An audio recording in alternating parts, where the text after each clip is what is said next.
Question देखने में काफी डिफिकल्ट लगेगा आपको, बट मैं बता दूं ये बहुत बहुत बहुत ज्यादा इजी है। मतलब जून 2014 में जिन बच्चों ने एग्जाम दिया था, अगर उनको ये क्वेश्चन आया है तो उनके लिए तो गोल्डन अटेम्प्ट होगा, क्योंकि इसके अंदर कुछ नहीं करना है। मैं तुमको बता रही हूँ ये क्वेश्चन इतना सिंपल है कि तुमको कोई वर्किंग नोट भी नहीं बनानी है। मैं ऐसा क्यों बोल रही हूँ, जब अपन क्वेश्चन पढ़ेंगे ना तब तुमको समझ में आएगा। पढ़ते वक्त तुमको लगेगा कि बाप रे कितना डिफिकल्ट क्वेश्चन होने वाला है, ये कितनी वर्किंग नोट्स बनने वाली है, क्या क्या होने वाला है। बट एक पॉइंट आएगा, एक ऐसा टर्निंग पॉइंट आएगा which will be the climax of this entire question, जो आपके क्वेश्चन को एकदम सस्पेंस थ्रिलर से मेलो ड्रामेटिक बना देगा। ठीक है, so without wasting any further time, let's get started with our PYQ question number 1। June 2014 में ये पूछा गया है, काफी ज्यादा इजी क्वेश्चन है, और ये क्वेश्चन हमारा रिलेट करता है रिडम्पशन ऑफ डिबेंचर्स के साथ में, कि भैया कैसे कैसे रिडम्पशन कंपनी ने किया है। अब यहाँ जो रिडम्पशन अपन पढ़ने वाले हैं ना, यहाँ पर अपन चारों तरीके के एक्चुअली रिडम्पशंस पढ़ने वाले हैं। एक रिडम्पशन पढ़ने वाले हैं हमारा मेथड 2, रिडम्पशन इन ड्रॉइंग लॉट्स। एक अपन पढ़ने वाले हैं लमसम रिडम्पशन, जो हमारा मेथड 1 होने वाला था। और हमारा method number 4, redemption by way of purchase of own debentures, उसमें की दोनों चीजें अपन पढ़ने वाले हैं, इमीडिएट कैंसिलेशन और आपका hold as investment and cancellation on a later date. ये चारों मेथड्स में आपको यहाँ पर क्वेश्चन देखने मिलने वाला है। So this is a all in one question. Again repeating, अगर आप डायरेक्टली ये PYQ सेशन देख रहे हो, कंसेप्ट लेक्चर्स नहीं देखे हैं, तो आपको कुछ भी समझ में नहीं आने वाला है। सो बेटर वे है कि पहले आप कॉन्सेप्ट लेक्चर्स देख लो, उसके बाद में आप ये PYQ क्वेश्चन पे आओगे। क्लियर? चलिए, on 1 January On January 1, 2004, Vardhaman Limited allotted 20,000 9% debentures of ₹100 each at par, the total amount having been received along with the application। मतलब 1 जनवरी 2004 में आपको क्या हुआ है, 20,000 डिबेंचर्स आपने अलॉट किए हैं। 100 रुपए का एक डिबेंचर है, पूरा पैसा आपने क्या करा है, एप्लीकेशन पे बुलाया है। मतलब आपको पता है कि ये क्वेश्चन आपका इशू प्लस रिडम्पशन का है। सरप्राइज सरप्राइज, ठीक है। रिडम्पशन में लमसम रिडम्पशन आने वाला है, लमसम मेथड से रिडम्पशन होने वाला है, ड्रॉविंग ऑफ लॉट से रिडम्पशन होने वाला है, आपका क्या बोलते हैं उसको, परचेस ऑफ ओन डिबेंचर होने वाला है। ठीक है, purchase of own debenture, immediate cancellation और होल्ड एज इन्वेस्टमेंट। ये दोनों तरीके से आपको यहां पर क्वेश्चन पूछा गया है। ठीक है, चलिए, तो आपने 2,000 डिबेंचर, 100 रुपए का एक, पूरा पैसा आपने एप्लीकेशन पे बुलाया है। मतलब आपने क्या करा है, लम सम इशू करा है। ओके, नो वरीज, अपन एंट्री मार देंगे। 2,000 डिबेंचर, कोई पार वार, कोई प्रीमियम वगैरह, सॉरी प्रीमियम नहीं है, डिस्काउंट नहीं है, डायरेक्ट पार पे हुआ है। तो भैया अपने को 20 लाख रुपए यहाँ पर रिसीव हुए हैं बैंक में। क्लियर? ओके, फिर उसके बाद में 2004 खत्म हो गया, 2005 में आएंगे। 1 February 2005 company purchased in the open market, open market से आपने परचेस किए हैं 2,000 of its own debentures at ₹102 each and cancelled them immediately. आपने 2,000 डिबेंचर्स परचेस करे हैं 102 रुपए पे। 2,000 डिबेंचर परचेस करे कितना, 102 रुपए पे। मतलब आपने कितना पेमेंट किया है, 2,04,000 का आपने पेमेंट किया है, और आपने उसको क्या करा है, इमीडिएटली कैंसिल कर दिया है। आपने क्या करा है, उसको इमीडिएटली कैंसिल कर दिया है। ठीक है, वो भी चलेगा, कोई बात नहीं है।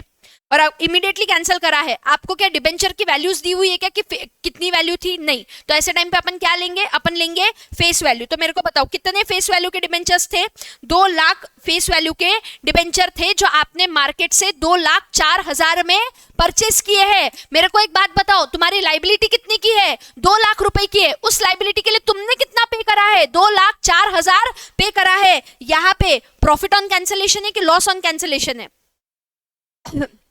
अभी तक जितने क्वेश्चन अपन ने क्लास में सॉल्व किए उसके अंदर प्रॉफिट ऑन कैंसिलेशन था, यहाँ पर आपका लॉस ऑन कैंसिलेशन है।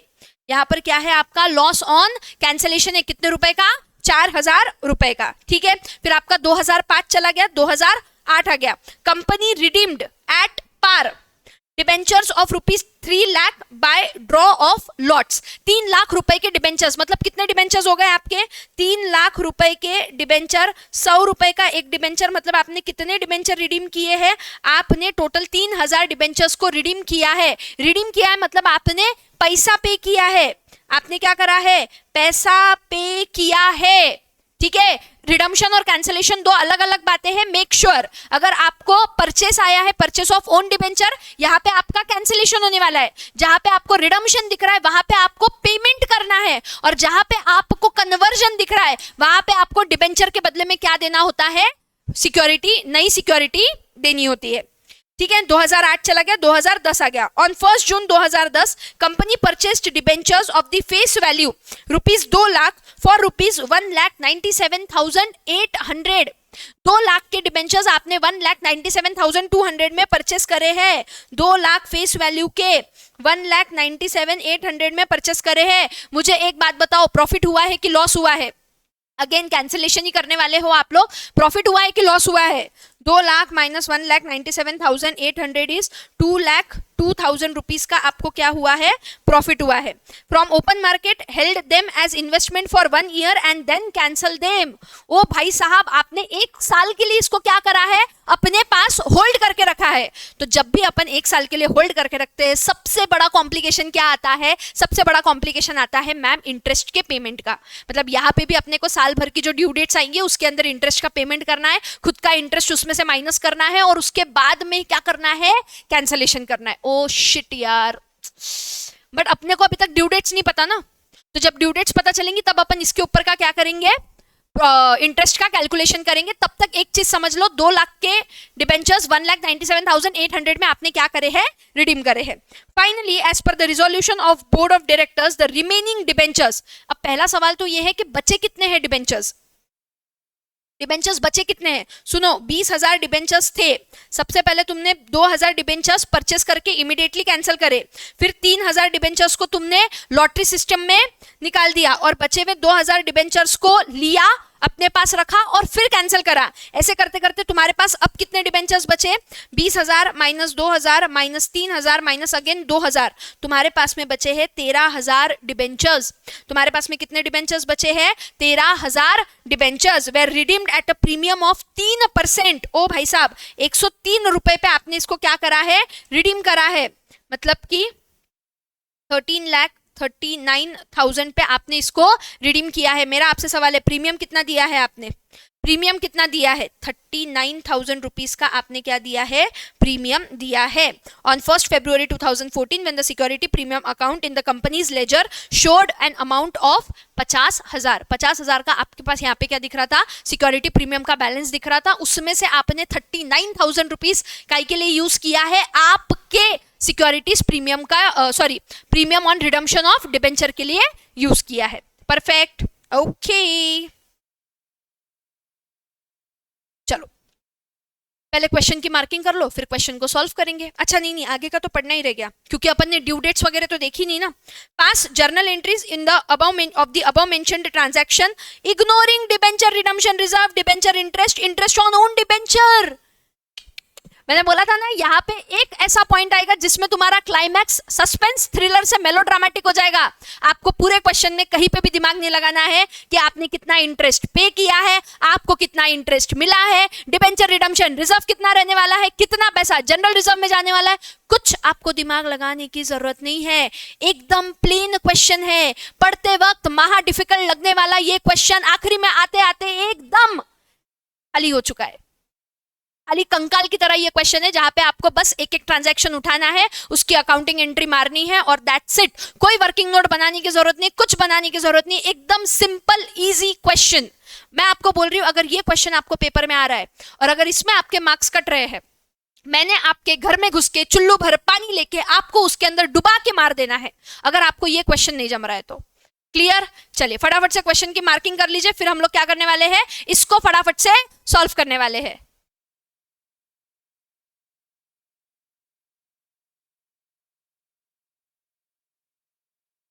चलिए क्वेश्चन की मार्किंग कर लो फटाफट से।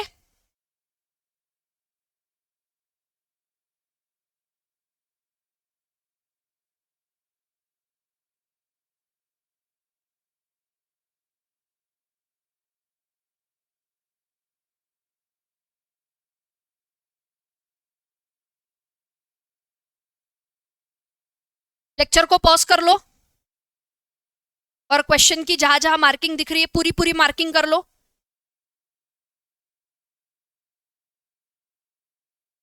चलो फटाफट से क्वेश्चन की मार्किंग कर लो और क्वेश्चन की मार्किंग करने के बाद में अपने अपने रजिस्टर्स में आ जाओ। हेडिंग दे दो PYQ01।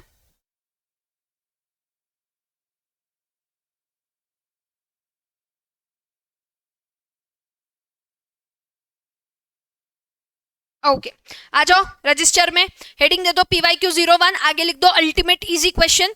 फॉर्मेट बना लो in the books of Vardhman limited, journal, date, particulars, rupees rupees सब कुछ लिख लेना है आपको यहाँ पे। अपन अब सीधा क्या करने वाले हैं, शुरू करने वाले हैं। शुरू करने के लिए अपने पास बहुत सारे क्वेश्चंस है, तो अपने बुक को ओपन करके अपने पास रखो। ठीक है, सबसे पहले एंट्री कब होने वाली है, जनवरी 1, 2004 को होने वाली है, जब आपने क्या करा था, एप्लीकेशन का पैसा मंगवाया था। ठीक है, तो 01 1 जनवरी 2004 आपने क्या करा है, बैंक में पैसा मंगाया है। Bank account debit to debenture application account. अरे अपन डिबेंचर इशू की एंट्रीज मार रहे हैं, इसमें डाउट नहीं आना चाहिए। अगर इसमें डाउट आ रहा है तो बहुत गंभीर समस्या है। Being application money received. ठीक है, कितना एप्लीकेशन पैसा मिला आपको, 20 लाख रुपए। कैसे आया 20 लाख रुपए, वो भी अपन यहाँ पे लिख लेते। 20,000 डिबेंचर मल्टीप्लाइड बाय 100 रुपए, पूरे ही एप्लीकेशन पे बुला लिए थे अपन ने, तो अपने को बैंक में आ गया। ये डिबेंचर एप्लीकेशन का पैसा अपने को किसके लिए आया है, अपने को अल्टीमेटली ये आया है debenture application account debit to 9% debenture account being 9% debentures allotted।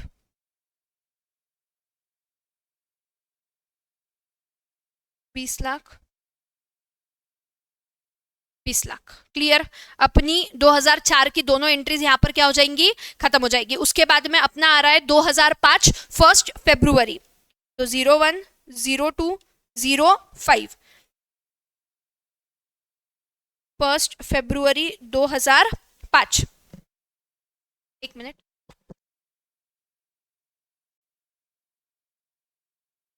लड़कियों का बहुत तकलीफ होता है बालों का, पर हम काट नहीं सकते क्योंकि हम बहुत प्रेम करते हैं।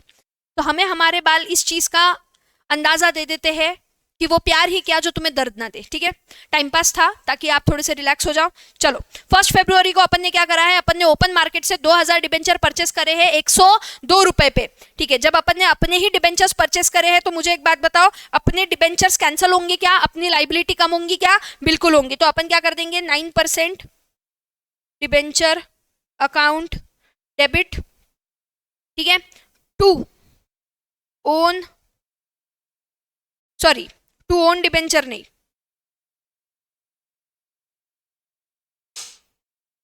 अरे इसको क्या हो गया, एक सेकेंड देना मुझे, सॉरी सॉरी सॉरी, 9% डिबेंचर नहीं, पहले अपन ने ओन डिबेंचर परचेस किए हैं। तो own debenture account debit to bank account being 2000 debenture purchased from open market at ₹102। तो अपन ने कितना पे करा है,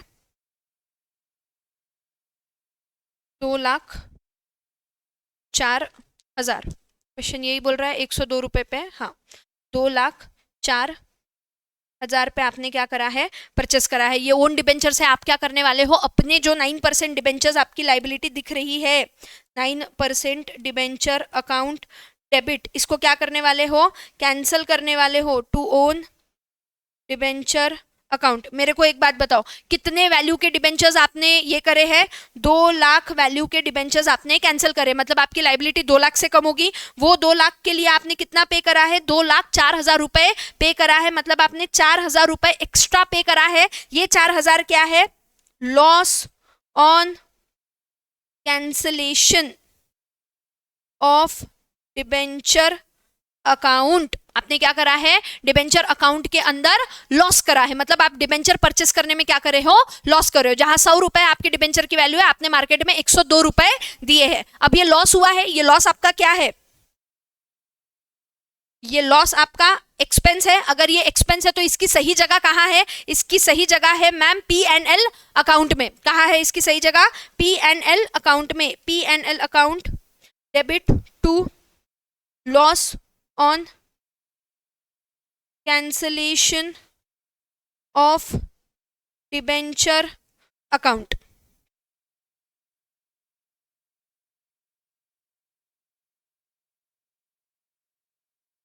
being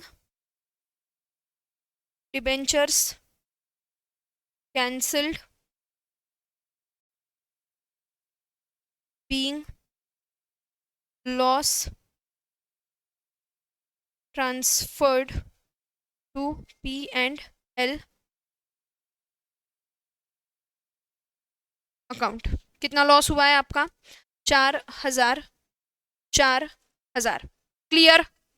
तो भैया अभी तक अपन ने 2 साल की एंट्रीज मार ली है, फटाफट से आप ये एंट्रीज नोट डाउन कर लो, फिर अपन आगे की एंट्रीज मारेंगे, ठीक है। चलो पहले ये वाली जर्नल एंट्रीज मार लो।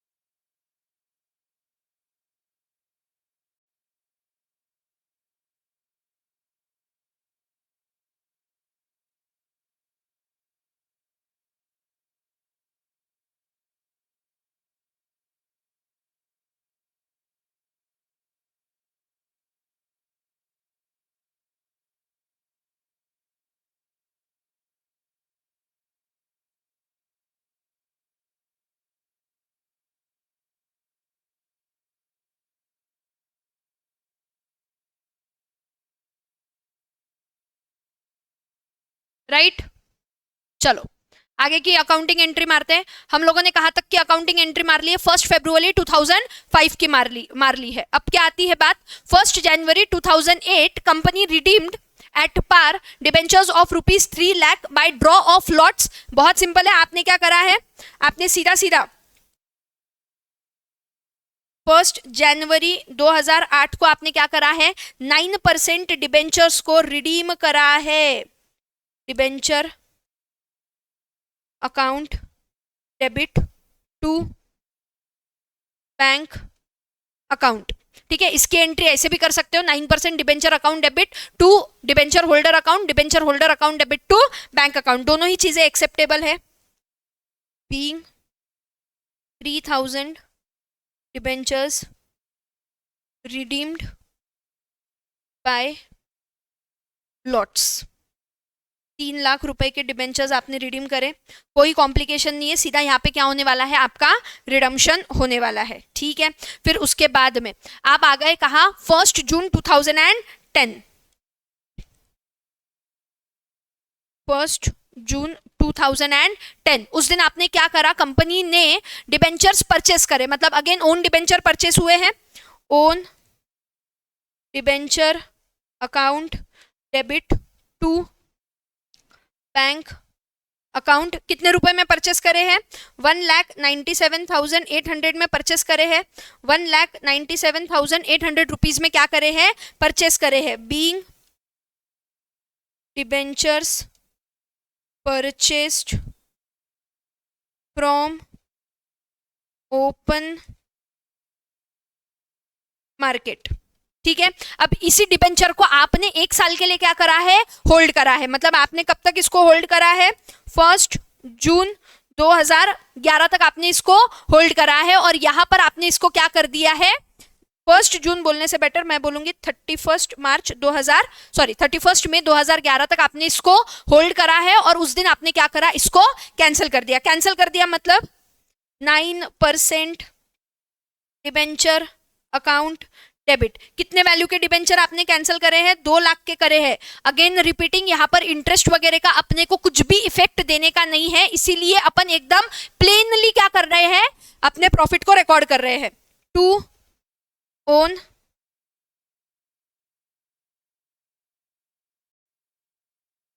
डिबेंचर अकाउंट कितने के लिए आपने 1,97,800 में, मतलब यहां पे आपको क्या हुआ है, अल्टीमेटली प्रॉफिट हुआ है कैंसलेशन पे। To profit on cancellation account being debentures cancelled on profit. Clear? अब जो प्रॉफिट आपको हो रहा है, इस कैंसलेशन पे, उसको क्या करना पड़ेगा, कैपिटल रिजर्व में ट्रांसफर करना पड़ेगा। तो profit on cancellation account debit to capital reserve account being profit transferred to CR, मतलब कि क्या है आपका कैपिटल रिजर्व कितने का है, 2,200 इतना प्रॉफिट आपने क्या करा है, ट्रांसफर कर दिया है। परफेक्ट, ये अपना तीसरा भी हो गया। अब अपन चौथे पे आते, जब फाइनली 1 फरवरी 2014 को 1 फरवरी 2014 को अपन ने डिसाइड किया है कि जो 13,000 डिबेंचर्स अपने बचे हुए हैं उसको अपन क्या करने वाले हैं, प्रीमियम पे रिडीम करने वाले हैं। प्रीमियम पे क्या करने वाले हैं, रिडीम करने वाले हैं। अब यहाँ पर क्वेश्चन में आपको दिया है कि आपके सिक्योरिटीज प्रीमियम में 50,000 का बैलेंस दिख रहा है। अब जहां आपको याद आ रहा होगा, हमने क्या किया था जब अपन ने इशू ऑफ डिबेंचर्स के बारे में पढ़ा था, कि जब भी आप डिबेंचर्स को इशू करते हो आपको तभी पता होता है कि भाई आप इसको फ्यूचर में कौन से इस पे रिडीम करने वाले हो, पार पे रिडीम करने वाले हो कि प्रीमियम पे रिडीम करने वाले हो। जब आपको पता है कि आप प्रीमियम पे रिडीम करने वाले हो तो आप उसी टाइम पे premium on redemption of debentures का प्रोविजन करके रखते हो। पर इस क्वेश्चन में जैसे कि आपने देखा कि कंपनी ने बहुत आड़े टेढ़े तरीके से रिडम्पशन किया है, कैंसिलेशन किया है, और यही कैंसिलेशन करते करते 2014 में ये निष्कर्ष निकला कि भैया अपन क्या करने वाले हैं, 3% के प्रीमियम पे अपन बचे हुए डिबेंचर्स को रिडीम करने वाले हैं। मतलब यहां पर कंपनी ने पहले से प्रीमियम का प्रोविजन नहीं करके रखा है, अब कंपनी प्रीमियम का प्रोविजन करेंगी, और वो प्रीमियम का प्रोविजन कहां से होने वाला है, सिक्योरिटी प्रीमियम अकाउंट से होने वाला है। तो सबसे पहले अपन प्रीमियम का प्रोविजन कर लेंगे, security premium account debit to premium on redemption of debenture account being premium on redemption of debenture due. कितने का प्रीमियम आ रहा है आपका, 39,000 का आ रहा है। अब आप ये पूछोगे मैम आपने 39,000 कहाँ से लाया, 13,000 डिबेंचर्स आपके बचे हुए हैं, 3% का आप क्या देने वाले हो, प्रीमियम देने वाले हो। कितना हो रहा है, सॉरी 13,000 डिबेंचर्स बचे हैं, 100 रुपए का एक डिबेंचर है, 3% का आप क्या दे रहे हो, प्रीमियम दे रहे हो। अगर आप कैलकुलेशन करोगे तो आपको कितना दिखेगा, 39,000 रुपीज दिखेगा। सिक्योरिटी प्रीमियम यहाँ पे अपन ने जमा कर लिया। अब अपन क्या करेंगे, अब अपन पेमेंट करेंगे।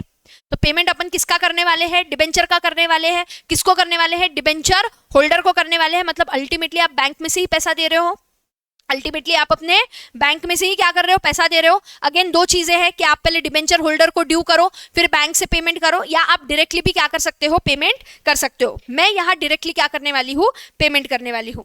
9% debenture account debit premium on redemption of debenture account debit to bank account being 13,000 debentures redeemed. खत्म। 13 लाख के डिबेंचर्स आपने रिडीम करे हैं, 39,000 का प्रीमियम है, ऐसे करके आपने 13,39,000 पे क्या करा है, अपने डिबेंचर्स का रिडम्पशन किया है फाइनली। एकदम इजी सवाल, कुछ भी नहीं है, बस आपको प्लेन जर्नल एंट्रीज मारनी है। अगर इसके अंदर आपको इंटरेस्ट वगैरह का कैलकुलेशन होता ना तो ये क्वेश्चन बहुत डिफिकल्ट होता, पर मैं आपको बता रही हूँ कि अगर इतने कॉम्प्लेक्स क्वेश्चन में, मतलब इतने एडजस्टमेंट्स वाले क्वेश्चन में अगर इंस्टीट्यूट को इंटरेस्ट वाला कैलकुलेशन देना है तो इंस्टीट्यूट को इसी क्वेश्चन को 14 मार्क का बनाना पड़ेगा। 7 मार्क के लिए आप इतना नहीं दे सकते हो बच्चे को कि भैया वो ओन डिबेंचर का इंटरेस्ट भी कैलकुलेट करे, कम इंटरेस्ट भी निकाले, फिर प्रॉफिट भी निकाले। इतना बच्चे के पास टाइम नहीं होता एग्जाम हॉल में, इसीलिए एकदम प्लेन क्वेश्चन इसको रखा हुआ है। क्लियर? आपको अगेन मैं बता रही हूँ एग्जाम में आपको कैसे क्वेश्चन आएंगे जो अपन ने क्लास में पढ़े हुए। ओके चलिए, तो आप फटाफट से PYQ01 के क्वेश्चंस को PYQ01 को कॉपी डाउन कर लो, फिर अपन आगे बढ़ते हैं। लेक्चर को पॉज कर लेंगे, क्वेश्चन को सॉल्व कर लेंगे फटाफट से।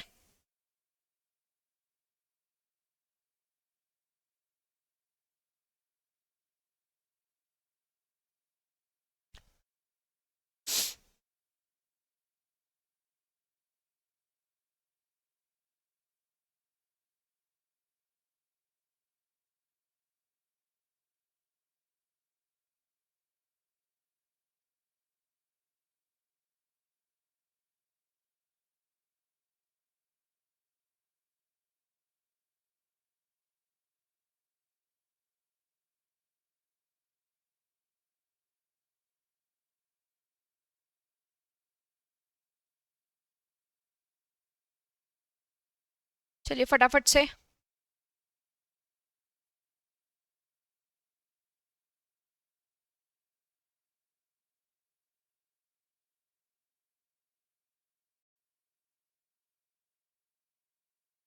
ओके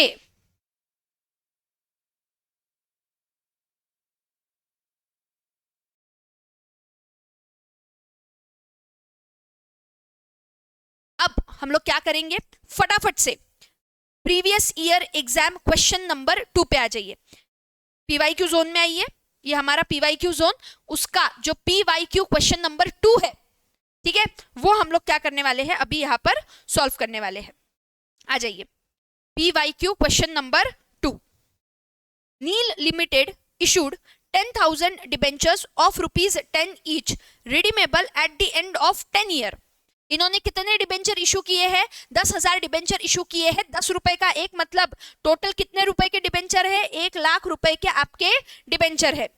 और ये कब रिडीम होने वाले हैं, 10 साल के बाद में रिडीम होने वाले हैं। कब रिडीम होने वाले, 10 साल के बाद में। But reserves the right to redeem earlier from the end of 3rd year.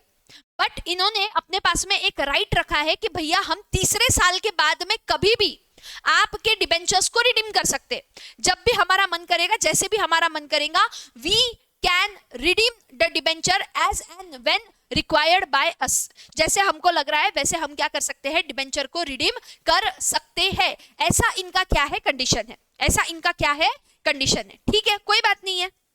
Company decides at the end of 5th year, 5वें साल, मतलब 5 साल खत्म होने के बाद में कंपनी डिसाइड करती है to redeem 2,000 debentures out of its profit. 2,000 debentures आपको प्रॉफिट से रिडीम करने हैं। मेरे को एक बात बताओ, आपके पास में टोटल कितने डिबेंचर्स है, 1 लाख रुपए के डिबेंचर्स है, ठीक है। आउट ऑफ प्रॉफिट आप कितना रिडीम कर सकते हो, यहाँ पर आपको पता है आउट ऑफ प्रॉफिट हम लोग मिनिमम 10% अपने को करना पड़ता है। मिनिमम 10% मतलब कितना, 1 लाख का 10% 10,000, 10,000 रुपए के। और एक शेयर अगर 10 रुपए का है तो टोटल नंबर ऑफ कितने शेयर्स आपको out of, sorry, total number of how many debentures you have to redeem out of profit. तो हमको रिडीम करने हैं 1,000 डिबेंचर्स। यहाँ पे कंपनी कितने रिडीम कर रही है, 2,000 डिबेंचर्स रिडीम कर रही है। क्या कंपनी ने जो मैंडेटरी लॉ का रिक्वायरमेंट है उसको फुलफिल कर लिया क्या, यस, तो अपने को कोई भी दिक्कत नहीं है, company 2000 debentures out of profit redeem कर सकती है, बट कंपनी को क्या करना पड़ेगा, जितना प्रॉफिट में से रिडीम कर रही है उतने अमाउंट का क्या बनाना पड़ेगा, डिबेंचर रिडम्पशन रिजर्व बनाना पड़ेगा। क्लियर? तो कंपनी पहले डिबेंचर रिडम्पशन रिजर्व बनाएगी। साथ ही साथ मेरे को एक बात बताओ, क्या कंपनी को डिबेंचर रिडम्पशन इन्वेस्टमेंट करना पड़ेगा क्या? यस मैम, अगर आप ये साल में कोई भी डिबेंचर रिडीम कर रहे हो, at the end of 5th year company decides to redeem 2000 debentures out of profit, आप जिस साल आपके डिबेंचर्स रिडीम करना चाहते हो, आपको उस साल के 30 अप्रैल के पहले क्या करना पड़ेगा, 15% ऑफ द अमाउंट मैच्योरिंग आपको क्या करना पड़ेगा, डिबेंचर रिडम्पशन इन्वेस्टमेंट बनाना पड़ेगा। ठीक है, आप वो इन्वेस्टमेंट बनाओगे, उसको बाद में रिडीम करोगे और बाद में आप क्या करोगे, पे करोगे। अब सीन क्या हुआ है यहाँ पे पता है क्या आपको? जून 15 में ये क्वेश्चन आया हुआ है, अगर आप आपका प्रीवियस ईयर एग्जाम क्वेश्चन का सजेस्टेड निकाल के देखोगे तो उन्होंने इन्वेस्टमेंट वाली एंट्री नहीं करी है, उन्होंने डायरेक्टली क्या करा है, बैंक से पे आउट किया है।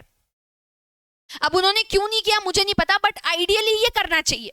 तो हम लोग क्या करेंगे, हम लोग डीआरआर की एंट्री मारेंगे, हम लोग इन्वेस्टमेंट की एंट्री मारेंगे, हम लोग इन्वेस्टमेंट को बेचने की एंट्री मारेंगे, अपन डिबेंचर को ड्यू करेंगे पेमेंट के लिए और बाद में क्या करेंगे, डिबेंचर का पेमेंट करेंगे और आखिरी में अपन क्या करेंगे, डीआरआर को जनरल रिजर्व में ट्रांसफर करेंगे।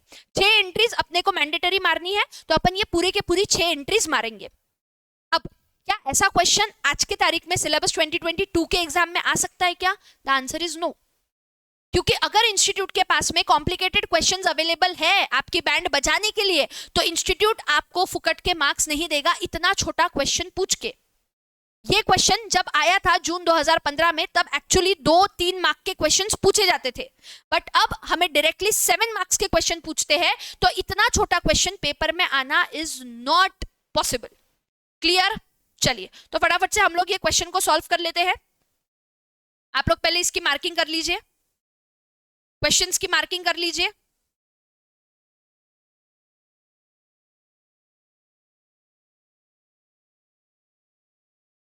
$2000 डिबेंचर 10 रुपए का एक, मतलब 20,000 रुपए के डिबेंचर्स यहाँ पे रिडीम होने वाले हैं। इसका 15% अपने को क्या करने का है, रिजर्व करके रखना है। 15% मतलब 3000 डिबेंचर रिडम्पशन इन्वेस्टमेंट में। क्लियर? चलिए एक बार फटाफट से क्वेश्चन की मार्किंग कर लीजिए, फिर अपन आंसर लिख लेते हैं।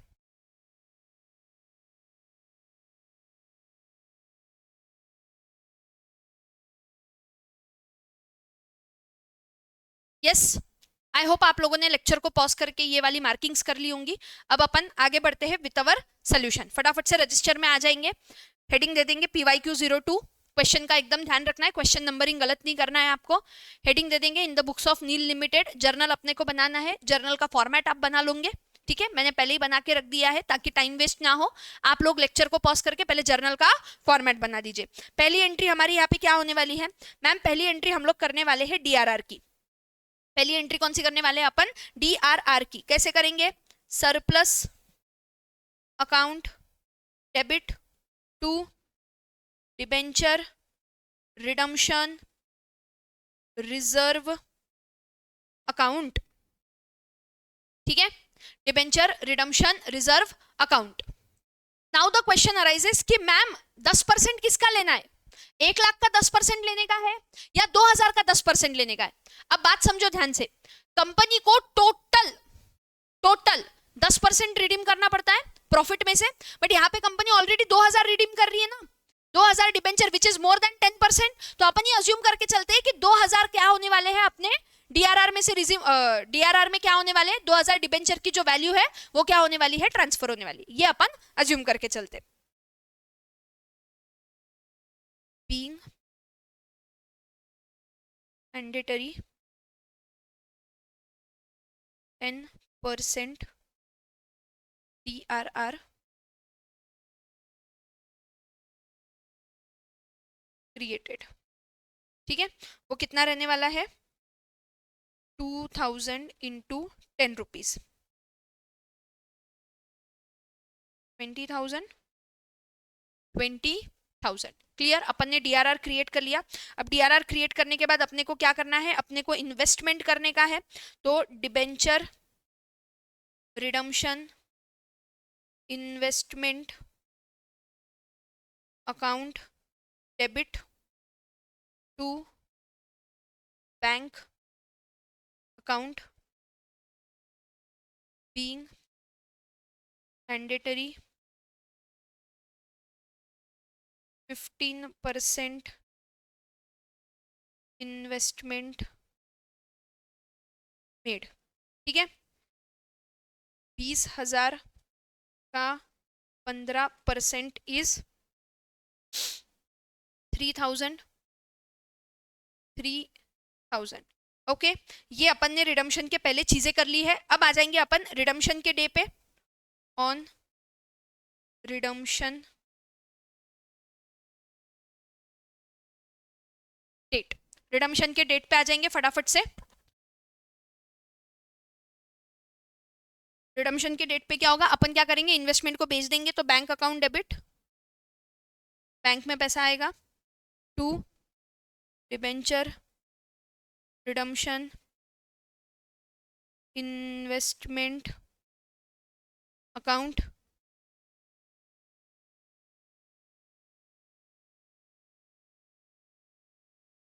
Being investment sold. ठीक है, कितने की इन्वेस्टमेंट बेची आपने, 3,000 की इन्वेस्टमेंट बेच दी आपने। ठीक है, अब अपन क्या करेंगे, ड्यू की एंट्री मार देंगे। क्यों, क्योंकि अपने डिबेंचर वाले ड्यू में है। कितने % का डिबेंचर है अपना, कुछ लिखा है यहाँ पर, नहीं ऐसे कुछ लिखा नहीं है, तो डायरेक्टली डिबेंचर अकाउंट को डेबिट करेंगे। Debenture account debit to debenture holder account being debenture due for redemption. कितना, 20,000, 20,000। क्लियर। फिर उसके बाद debenture account debit to debenture holder account, अभी अपन क्या कर देंगे, पेमेंट कर देंगे। तो डिबेंचर होल्डर अकाउंट डेबिट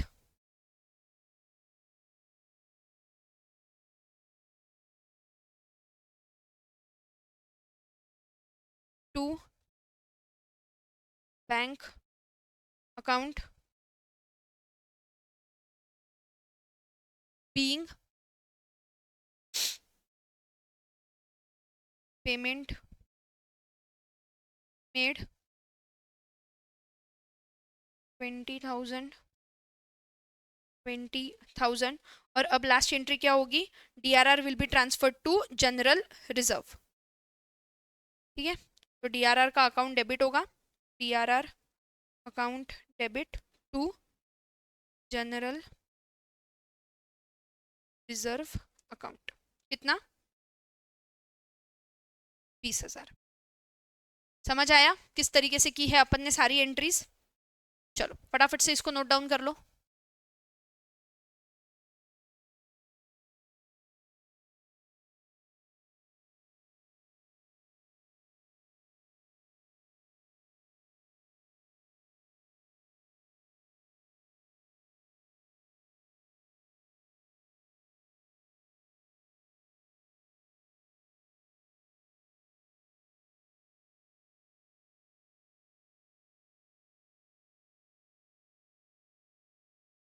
चलिए लेक्चर को पॉज कर लीजिए फटाफट से।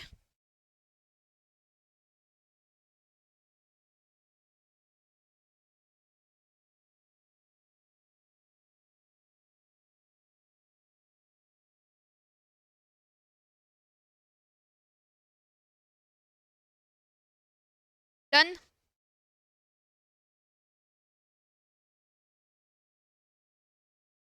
फटाफट से आ जाइए आपके previous year exam question number 3 पे। पीवाईक्यू जोन में आइए फटाफट से। पीवाईक्यू जोन में आके आप आएंगे तीसरे पीवाईक्यू 03 पे फटाफट से। क्या बोल रहा है PYQ 03, Mahi limited has taken a loan of ₹15 lakhs from SBI। बाप रे, लंच ब्रेक से फुर्सत मिलके SBI ने लोन भी इशू किया है। वाह. By issuing 25,000 12% debentures of rupees 100 each as a collateral security, pass the necessary journal entries in the books of the company. Collateral security का मतलब क्या होता है? Additional security. मतलब जब कंपनी ने बैंक से लोन लिया होगा तो कंपनी ने एक प्राइमरी सिक्योरिटी दी होंगी, किसी असेट को गिरवी रखा होगा. पर एसबीआई वालों का बोलना है कि हमारे साथ में इतने स्कैम हो चुके हैं कि हमको एडिशनल अश्योरेंस चाहिए, हमको एडिशनल प्रॉमिस चाहिए कि अगर तुमने लोन रीपे नहीं किया और तुम्हारी वो जो असेट है उसमें से हमारी वैल्यू डिराइव नहीं हुई तो क्या करोगे. तो इसीलिए अपन ने उनको बोला कि तुम टेंशन ना लो, हम तुमको क्या करेंगे, 25,000 डिबेंचर्स इशू करेंगे. 25,000 डिबेंचर 100 रुपए का एक, मतलब 25 लाख रुपए के डिबेंचर्स हम आपको इशू करेंगे. पर मेरे को एक बात बताओ, कोलैटरल सिक्योरिटी मतलब अब भी थोड़ी अपन इशू कर रहे ना, अपने को बैंक में कोई पैसा आ रहा है ना, अपना बैंक लोन कम हो रहा है. अपन ने बस एक आश्वासन दिया है, अपन ने बस एक प्रॉमिस किया है कि अगर फ्यूचर में हम लोन रीपे नहीं कर पाए तो हम आपको क्या करेंगे, डिबेंचर्स इशू करेंगे. और यहां पर जब कोलैटरल सिक्योरिटी इशू की जाती है, डिबेंचर को as a collateral security issue किया जाता है, देयर आर टू मेथड्स. एक होता है no entry method. No entry method का मतलब होता है कि आप डिबेंचर का कोई इफेक्ट नहीं दे रहे हो, कहीं पे नहीं बता रहे हो कि डिबेंचर इशू किए गए हैं, no journal entry is passed. सिर्फ बैलेंस शीट में जहां आपका बैंक लोन दिखेगा ना, लाइबिलिटी साइड में, वहां पे आप नीचे ब्रैकेट में एक डिस्क्लोजर दे दोगे कि भैया this loan is secured by collateral security of 25,000 debentures. और दूसरा होता है एंट्री मेथड, जहां पर आपको जर्नल एंट्री मार के डिबेंचर्स का एग्जिस्टेंस बताना पड़ता है, उसको बोला जाता है एंट्री मेथड. अब एंट्री मेथड में सीन क्या होता कि चलो आप डिबेंचर का एग्जिस्टेंस बताओगे, डिबेंचर हमारी लाइबिलिटी रहती तो डिबेंचर को तो आप क्रेडिट कर दोगे, पर डेबिट में क्या आएगा, क्योंकि अपने पास बैंक में से कोई पैसा तो आ नहीं रहा है, ना बैंक लोन अपना कम हो रहा है, ना कोई असेट इनकमिंग है अपने. अपन ने बस एक अश्योरेंस दिया है ना भाई, अपने को तो कुछ नहीं मिल रहा है. और हमारे तो जर्नल एंट्री का रूल होता है कि डुअल इफेक्ट मारना है अपने को, तो फिर डेबिट में क्या मारोगे. तो भाई समस्त ब्रह्मांड में ये चीज बहुत प्रचलित है कि जिसका कोई नहीं होता उसका कौन होता है, सस्पेंस अकाउंट होता है. इसीलिए जब अपन ऐसी कोई एंट्री मार रहे हैं जहां पे debentures are not actually issued but only a promise is made, वहां पे अपन एंट्री मारते हैं debenture account debit to debenture suspense, sorry, debenture suspense account debit to debenture account. और जब रीपेमेंट की डेट आएगी, अगर कंपनी ने रीपेमेंट किया तो ये एंट्री रिवर्स हो जाएगी, debenture account debit to debenture suspense account हो जाएगा.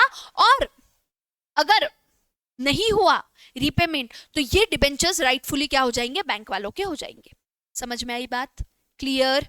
चलो इसको सॉल्व कर लेते फटाफट से. आ जाओ बुक के अंदर, हेडिंग दे देंगे PYQ03. नंबरिंग बराबर से करना है आप लोगों को. यहां पर PYQ03, ठीक है. तो एंट्री क्या मारेंगे अपन, अभी नेसेसरी जर्नल एंट्री, यहां पर सिर्फ जर्नल एंट्री मारने बोला है, extracted balance sheet is not expected. ठीक है. तो अपन ने देखो क्लास में जब क्वेश्चन सॉल्व किया था इसके पहले, तब अपन ने क्या किया था, एक्सट्रैक्टेड बैलेंस शीट बनाई थी जिसके अंदर मैंने आपको बताया था कि कोलैटरल सिक्योरिटी को कैसे दिखाना है, राइट. वैसा यहां पर एक्सपेक्टेड नहीं है, यहां पर सिर्फ जर्नल एंट्रीज एक्सपेक्टेड है. तो पहली जर्नल एंट्री क्या रहेगी, मेरे को बताओ पहले तो, किसकी बुक से, कंपनी का नाम क्या है, कंपनी का नाम है Mahi limited. So in the books of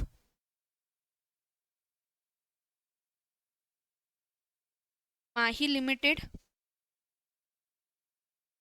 journal, अपने को क्या बनाना है, माही लिमिटेड के बुक्स में जर्नल बनाना है. आ जाओ. तो जर्नल का मैं फॉर्मेट नहीं बना रही हूँ, मैं डायरेक्ट जर्नल बना रही हूँ. सबसे पहले क्या होने वाला है, बैंक लोन लिया है आपने, तो बैंक लोन आपका क्या है, क्रेडिट है, तो वो क्रेडिट में जाएगा. और पैसा कहाँ आया होगा, बैंक में आया होगा. तो अपन एंट्री मारेंगे bank account debit to bank loan account. कितना, 15 लाख,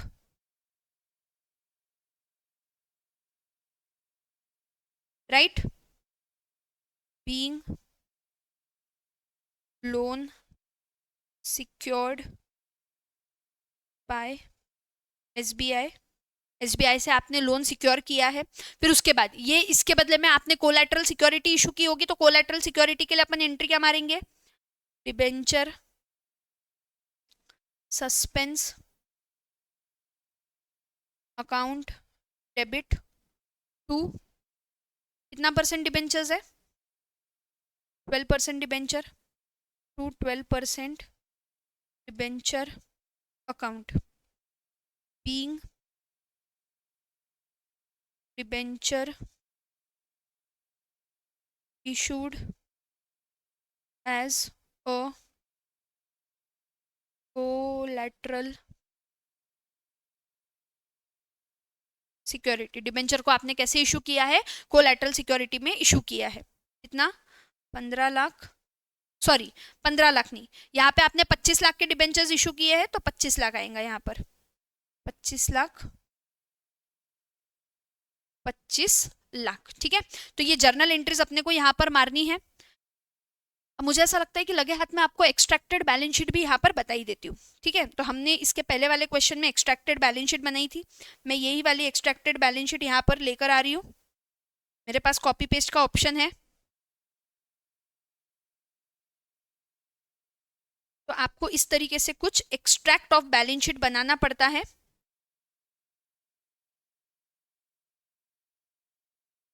माही लिमिटेड की बैलेंस शीट यहाँ पे दिख रही है, वहां पे बैलेंस शीट में इक्विटी एंड लाइबिलिटी साइड में नॉन करंट लाइबिलिटी में लोन फ्रॉम एसबीआई बैंक, ठीक है। और उसके नीचे देखिए अपन ने डिस्क्लेमर दिया है, secured by issue of 25,000 12% debentures as a collateral security, और आपकी लोन की वैल्यू कितनी है, 15 लाख रुपए।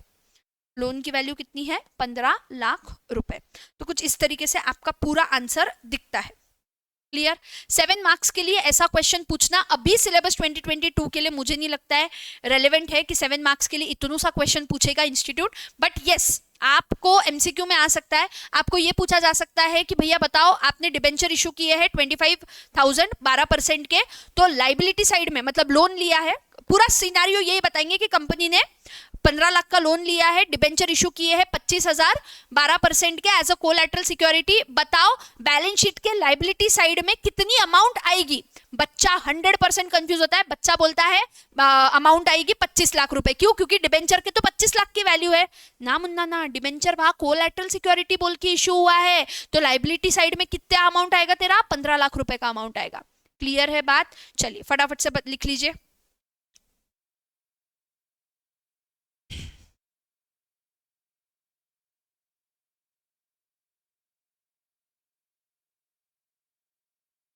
डन, फटाफट से लिख लेंगे।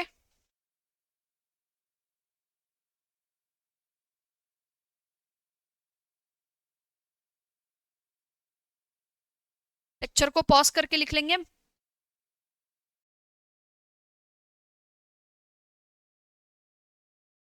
DYQ04 पे फटाफट से आ जाइए। Previous year exam question number 4। Yes, let's start with our previous year exam question number 4। Very easy, but इसके अंदर क्या होने वाला है मालूम है आपको, कि आपको इंटरेस्ट का जो अमाउंट है ना वो कैलकुलेट करने वाला है। अरे अपन अभी कौन सा कॉन्सेप्ट पढ़ने वाले हैं, इसके अंदर हम लोग पढ़ने वाले ये जो क्वेश्चन है, this is about purchase of own debentures to be held as investment and later cancellation।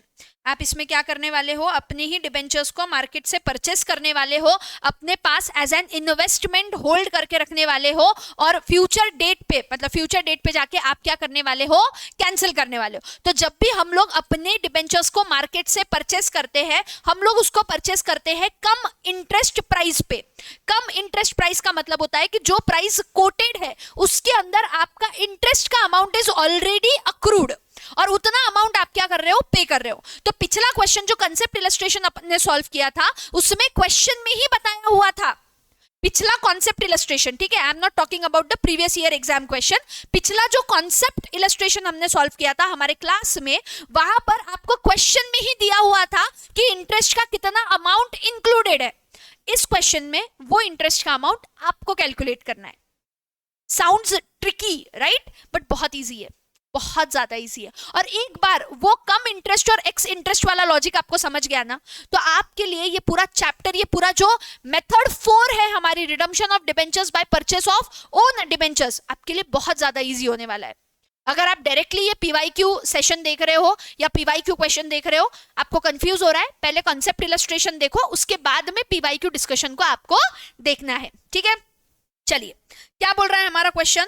On 1 जनवरी 2017 जय limited had 2012% debentures of ₹100 each.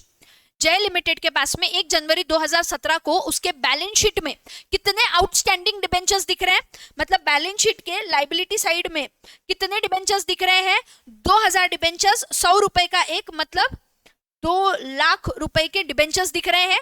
इसके ऊपर इंटरेस्ट कितना जाने वाला है, 12% के हिसाब से 24,000 जाने वाला है आपको इंटरेस्ट, दैट इज एनुअल। पूरे 12 महीने में आपको कितना इंटरेस्ट देना है, 24,000 रुपए का इंटरेस्ट देना है। On 1 May 2017 company purchased 400 own debentures at 97 cum interest. Company ने क्या करा है, 400 डिबेंचर्स को परचेस किया है, मतलब ये 400 डिबेंचर्स अब कंपनी के क्या बन चुके हैं, इन्वेस्टमेंट। और परचेस कितना किया है, 97 रुपीज कम इंटरेस्ट। इसके अंदर आपका इंटरेस्ट इंक्लूडेड है। इन the open market interest on the debenture is payable on 30 June and 31 December. Point to be noted my Lord, यहां पर 1 जनवरी को कोई भी इंटरेस्ट अपना ड्यू है क्या, अक्रूड है क्या, नहीं है, क्योंकि 31 दिसंबर को ऑलरेडी पे हो चुका है। तो हमारी पहली ड्यू डेट कब आने वाली है, हमारी पहली ड्यू डेट आने वाली है 30 जून को, ठीक है, और दूसरी है 31 दिसंबर को। टोटल आपको कितना इंटरेस्ट पे करने का है, आपको 24,000 का इंटरेस्ट पे करने का है। 12,000 30 जून को पे होने वाला है, 12,000 31 दिसंबर को पे होने वाला है। ये जो 97 रुपीज आपने पे किया है ना, this is the come interest price. और ये आपने कब परचेस किया है, 1 मई 2015 को। सुनो मेरी बात, 31 दिसंबर को इंटरेस्ट पे हो गया होगा, 31 दिसंबर को इंटरेस्ट पे हो गया होगा। आपका पूरा जनवरी 1 जैन से 31 जैन, 1 फेब से 28 फेब, 1 मार्च से 31 मार्च, और 1 अप्रैल से 30 अप्रैल, यहां तक डिबेंचर्स के ऊपर इंटरेस्ट क्या रहेगा, अक्रूड रहेगा। अरे अक्रूड है ना। और मेरे को एक बात बताओ, आपने परचेस कब किया है, आपने परचेस किया है 1 मई को, ठीक है, तो इंटरेस्ट कितने महीने का अक्रू हुआ है, 4 महीने का अक्रू हुआ है। अब अपने को इंटरेस्ट का वैल्यू निकालना है, क्योंकि पूरे क्वेश्चन में कहीं पे भी अपने को इंटरेस्ट का वैल्यू नहीं दिया है। 97 जो अपने को दिख रहा है ना, ₹97, इसके अंदर इंटरेस्ट इंक्लूडेड है, पर कितना, हाउ मच, कितना इंटरेस्ट इंक्लूडेड है, ये अपने को क्या करना है, कैलकुलेट करना है। तो अब ये कैसे कैलकुलेट होगा, मेरे को एक बात बताओ, आपको 6 महीने का, मतलब 30 जून तक 30 जून तक कितना इंटरेस्ट मिलने वाला था, 12,000 रुपए का इंटरेस्ट मिलने वाला था, ठीक है। आपने ये परचेस कब किया है, 1 मई को, मतलब अक्रूड इंटरेस्ट कब तक रहेगा, accrued interest is up to 30 April which is 4 months, 4 महीने का आपका क्या है, इंटरेस्ट अक्रूड है। तो भैया 12,000 का इंटरेस्ट 6 मंथ्स के लिए मिलता है, तो 4 महीने के लिए कितना होने वाला है, 4 मंथ्स के लिए कितना होने वाला है, 12,000 डिवाइडेड बाय 6 मल्टीप्लाइड बाय 4, ये होने वाला है आपका 8,000 रुपए। और अगर ये आपका 8,000 रुपए हो रहा है, आपके पास में टोटल डिबेंचर्स कितने हैं, टोटल डिबेंचर्स है हमारे पास में 2,000, टोटल डिबेंचर्स कितने हमारे पास में 2000, तो एक डिबेंचर पे कितना इंटरेस्ट आपको मिलने वाला है 8000 रुपए डिवाइडेड बाय 2000 डिबेंचर, मतलब एक डिबेंचर पे मुझे मिलने वाला है 4 रुपए का इंटरेस्ट। और आपने टोटल कितनी वैल्यू पे करी है 97 पे करी है, इसमें 4 रुपए आपका इंटरेस्ट है, that means x interest value कितनी है आपकी 93 रुपीज। आपकी एक्स इंटरेस्ट वैल्यू कितनी है 93 रुपीज, मतलब डिबेंचर के लिए आपने कितना पे किया है 93 रुपीज पे किया है, इंटरेस्ट कितना है 4 रुपए है, ऐसा टोटल आपने कितना पैसा पे किया है, आपने पे किया है 97 rupees. Just a minute, yes, तो 93 आपका क्या रहने वाला है एक्स इंटरेस्ट प्राइस रहने वाला है। समझ में आया क्या कैसा पूरा कैलकुलेशन हुआ है? तो जब आप परचेस करने वाले हो ना, तो आपने परचेस करते वक्त 97 रुपीज दिए हैं, मतलब बैंक में से 97 रुपीज पर डिबेंचर गया है आपका, करेक्ट, और आपने क्या किया है 4 रुपए उसमें इंटरेस्ट का दिया है। आगे क्वेश्चन पढ़ते हैं। आपने 400 डिबेंचर्स परचेस किए हैं, मतलब मुझे एक बात बताओ, आपने कितना पेमेंट किया है इंटू 400 डिबेंचर्स, मतलब 400 इंटू 97 इज 38,800 का आपने बैंक में से पेमेंट किया है, ठीक है। उसमें इंटरेस्ट कितना है आपका 400 इंटू 4 इज इंटरेस्ट 1600 रुपए, और आपके डिबेंचर्स की वैल्यू कितनी है, सिंपल 93 इंटू 400, आपके डिबेंचर्स की वैल्यू है 37,200। 37,200। अब थोड़ा सा ना दिमाग को ट्विस्ट करो, ठीक है। कंपनी ने 400 डिबेंचर्स परचेस किए हैं मार्केट से, 400 डिबेंचर्स परचेस किए हैं मार्केट से,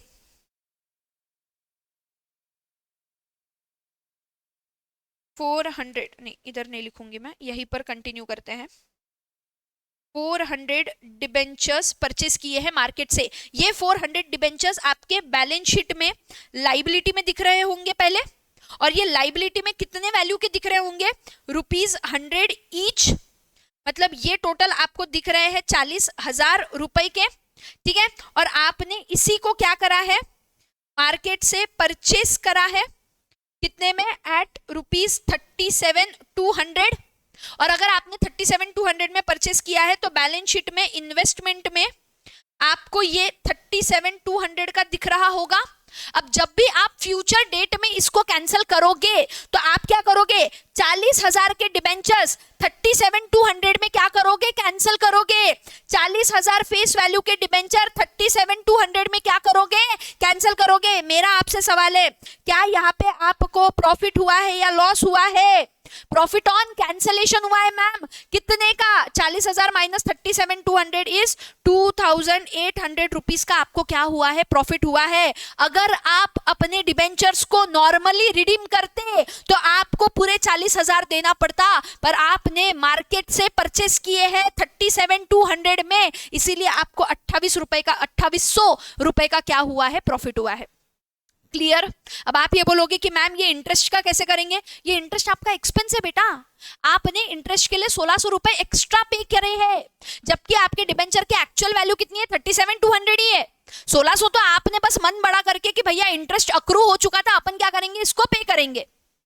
अब यहां पर है एक एक्सीडेंटल स्पॉट, यहां तक हर किसी को समझ जाता है, हर कोई अच्छे से सॉल्व करता है, बट इसके बीच में एक एक्सीडेंटल स्पॉट है, वो है कि भैया interest on debenture is paid on 30th June and 31st दिसंबर। आपने इन्वेस्टमेंट होल्ड करके रखी है अपने पास में, इसके बीच में आपकी इंटरेस्ट की ड्यू डेट आएगी जिस दिन आपको अपना डिबेंचर जो आपके बैलेंस शीट के लाइबिलिटी साइड में दिख रहा है, आपको उसके ऊपर क्या करना पड़ेगा इंटरेस्ट पे करना पड़ेगा। अब समझा मैंने क्यों बोला कि पहले कॉन्सेप्ट लेक्चर्स देख लो, अपन ने पूरा एक सेशन थ्योरी पढ़ा है कि कैसे चीजें वर्कआउट होती है, क्या प्रोसेस होता है, उसके बाद में अपन ने क्वेश्चंस पढ़ना स्टार्ट किया है। अगर आप डायरेक्टली पीवाईक्यू डिस्कशन देखोगे आपको कुछ भी समझ में नहीं आएगा, ठीक है।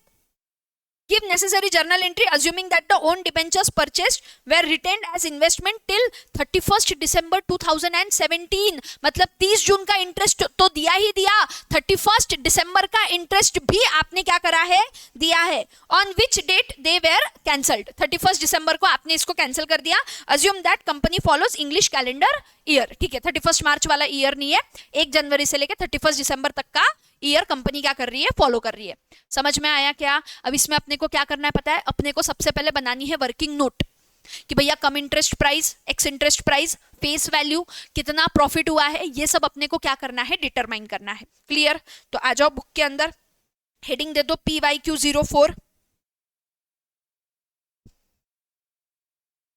क्वेश्चन बराबर से लिखेंगे, नहीं तो आप आगे कंफ्यूज हो जाओगे। सबसे पहले हम लोग बनाने वाले हैं वर्किंग नोट। उसमें अपन सबसे पहले क्या करेंगे, इंटरेस्ट अक्रूड का वर्किंग कर लेंगे।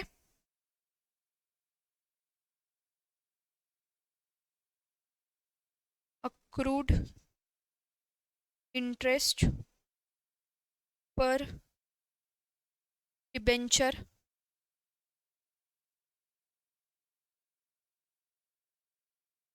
अप टू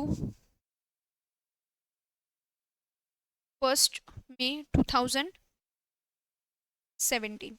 ठीक है, अक्रूड इंटरेस्ट में 2000 डिबेंचर्स मल्टीप्लाइड बाय 100 रुपए, multiplied by ₹100 multiplied by 12% multiplied by 6 months, या फिर सीधा सीधा करो multiplied by 4 months by 12 months. January to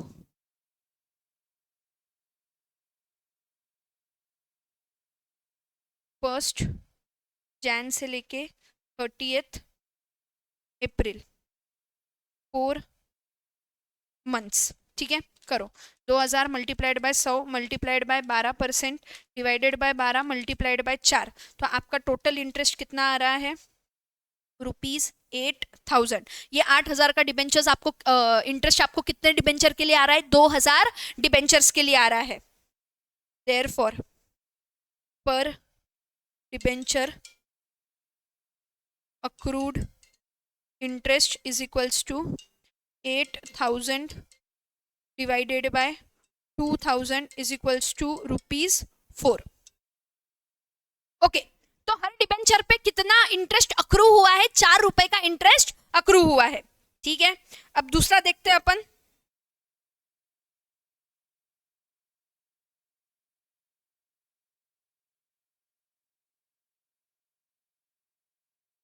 purchase of own debenture. मुझे बताओ कितने डिबेंचर आपने परचेस करे हैं, 400 डिबेंचर हमने क्या करे हैं, खुद के परचेस करे हैं। ठीक है, मुझे बताओ कितने में परचेस करे हैं, what is the come interest price, 400 multiplied by 97 rupees, 400 debenture multiplied by 97 rupees मतलब 38,800 अपन ने क्या करे, पे करे। इसमें इंटरेस्ट कितना था, इंटरेस्ट पर डिबेंचर 400 में ₹4 मतलब 1600 रुपए का आपने क्या दिया है, इंटरेस्ट दिया है। मतलब एक्स इंटरेस्ट प्राइस कितना है, 400 multiplied by 93 rupees which goes 37,200 rupees. समझ में आया कि अपन ने एक्स इंटरेस्ट प्राइस कैसे निकाला है, राइट तो भैया ये अपना क्या आ गया, ex interest price which is the value of debenture, value of debenture. ठीक है, अब अपन क्या कैलकुलेट करेंगे, now we will be calculating profit on, sorry profit on cancellation से पहले interest to be paid on due date, ये अपने को निकालना पड़ेगा। इंटरेस्ट टू बी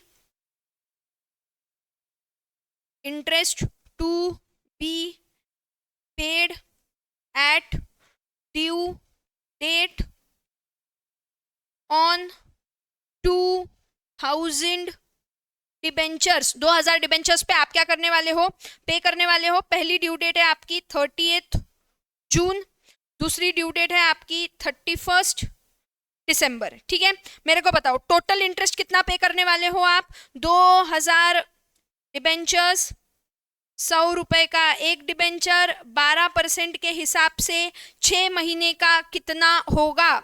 दोनों जगह सेम कैलकुलेशंस होने वाले हैं,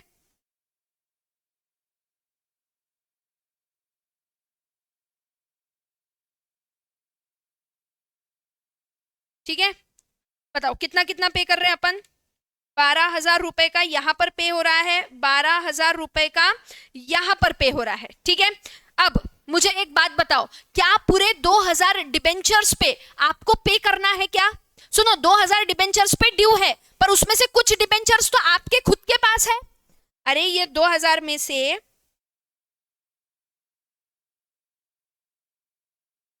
400 डिबेंचर्स आपके पास में है, 400 डिबेंचर्स आपके पास में है, और बचे हुए 1600 डिबेंचर्स आपको बाहर देने हैं। तो 12,000 का इंटरेस्ट आपको 2,000 डिबेंचर के लिए, मतलब एक डिबेंचर पे आपको कितना मिल रहा है? 6 रुपीज पर डिबेंचर मिल रहा है। 6 रुपीज पर डिबेंचर आपको क्या मिल रहा है? इंटरेस्ट मिल रहा है, जिसमें से कुछ आपको बाहर वालों को देना है, कुछ आपको खुद के पास रखना है। तो 400 multiplied by 6, 400 multiplied by 1600 multiplied by 6, यहां पर 2,400 रुपीज आपको खुद को मिलने वाले हैं, और 1600 मल्टीप्लाइड बाय 6 मतलब 9,600 आप क्या करने वाले हो? बाहर वालों को देने वाले हो। ये ओन डिबेंचर्स पे आपको मिलने वाला है, मतलब ये आपका इनकम होने वाला है। Correct, right. सेम चीज यहां पर रिपीट होने वाली है।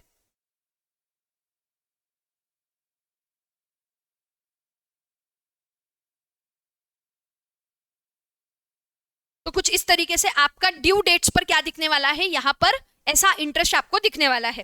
फिर लास्ट में अपने को क्या करना है, अपन ने 31st को क्या करा? कैंसिलेशन कर दिया, तो उस पर अपने को क्या कैलकुलेट करना है? प्रॉफिट कैलकुलेट करना है। Profit on cancellation, profit on cancellation. ठीक है, मेरे को बताओ फेस वैल्यू कितनी है डिबेंचर्स की जो आपने परचेस बैक करी है? फेस वैल्यू है 40,000 रुपीज, और आपने पे कितना किया है?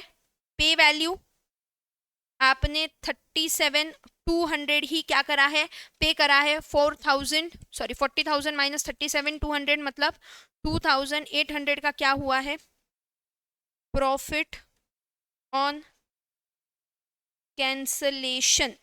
क्या हुआ है आपका? Profit on cancellation. समझ में आया क्या पूरा गेम कैसे खेला है अपन ने यहां पर? क्लियर है एवरीथिंग? यस। चलो, तो कुछ इस तरीके से आपकी वर्किंग नोट दिखने वाली है। पहले वर्किंग नोट बना लो, फिर अपन जर्नल एंट्रीज मार लेंगे। I am repeating it again, जब तक आप कॉन्सेप्ट लेक्चर नहीं देखोगे तब तक आपको ये सब चीजें समझ में नहीं आने वाली।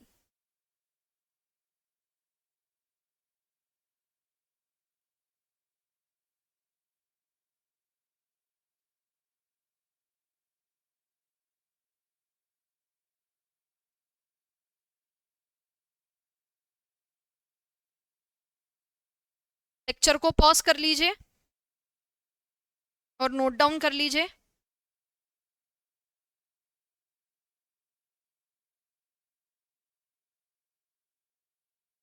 Profit on cancellation. चलिए, अब अपन क्या करेंगे? अब अपन फटाफट से इसकी जर्नल एंट्रीज मार लेंगे। जर्नल एंट्रीज मारने के पहले जो चार्ट अपन ने बनाया है क्लासरूम के अंदर, ये देखो, ये वाला चार्ट, ये वाला जो चार्ट अपन ने पूरा बनाया है जर्नल एंट्री वाला, दिख रहा है आपको? ये वाला चार्ट एक बार गो थ्रू कर लीजिए ताकि आपको कंफ्यूजन ना हो कि मैंने एंट्रीज कहां से मारी है। क्लियर? अरे सॉरी, बुक में आ जाओ। हेडिंग दे देंगे इन द बुक्स ऑफ जय लिमिटेड, कंपनी का नाम जय लिमिटेड ही है। Yes, in the books of जय लिमिटेड जर्नल। 2 पेज का जर्नल लगने वाला है। डेट कॉलम भी इंपॉर्टेंट है, तो डेट को भी जगह देंगे।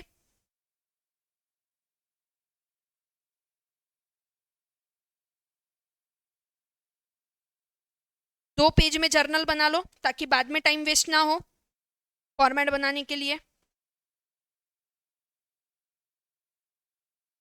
ओके, चलो।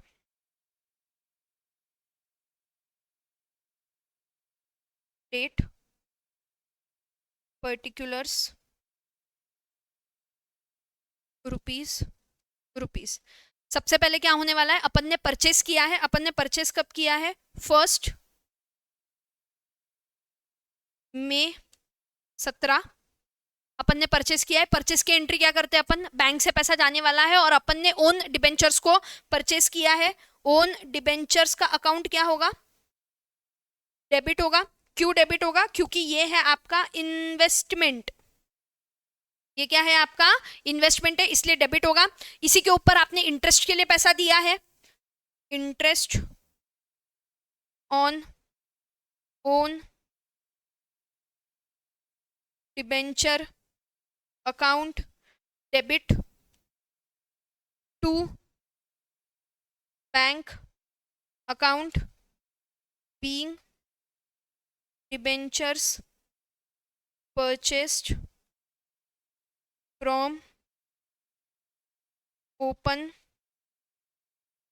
market at 97 rupees cum interest. ठीक है, तो 37,200 के डिबेंचर्स हैं, उस पे इंटरेस्ट अपन ने दिया है 1600 रुपए, टोटल अपन ने पे किया है 38,800। वेट, एक्सीडेंटल स्पॉट, बहुत से बच्चे यहाँ पर DRR वाली एंट्री मारना भूल जाते हैं, डिबेंचर रिडम्पशन रिजर्व वाली। मेरे को एक बात बताओ, कितने अमाउंट के डिबेंचर्स आपने परचेस किए हैं मार्केट से, 37,200 के लिए है। अब ये जो पैसा है ये आपने कहां से अरेंज किया होगा, अगेन आउट ऑफ प्रॉफिट से आपने पैसा लिया होगा। मैंने आपको पहले ही कहा है, अगर क्वेश्चन ने स्पेसिफिकली बोला है कि इग्नोर करो DRR को, तो ही आपको DRR को इग्नोर करना है, अदरवाइज आपको डिबेंचर रिडम्पशन रिजर्व की एंट्री मारनी है। कितना डिबेंचर रिडम्पशन रिजर्व लगेगा, 37,200 का पूरा डिबेंचर रिडम्पशन रिजर्व लगेगा, क्योंकि ये वाला पैसा जो आपने पे किया है ये आउट ऑफ प्रॉफिट पे किया है। कैसे पे किया है, आउट ऑफ प्रॉफिट पे किया है, तो अपने को एक DRR की एंट्री मारनी पड़ेगी।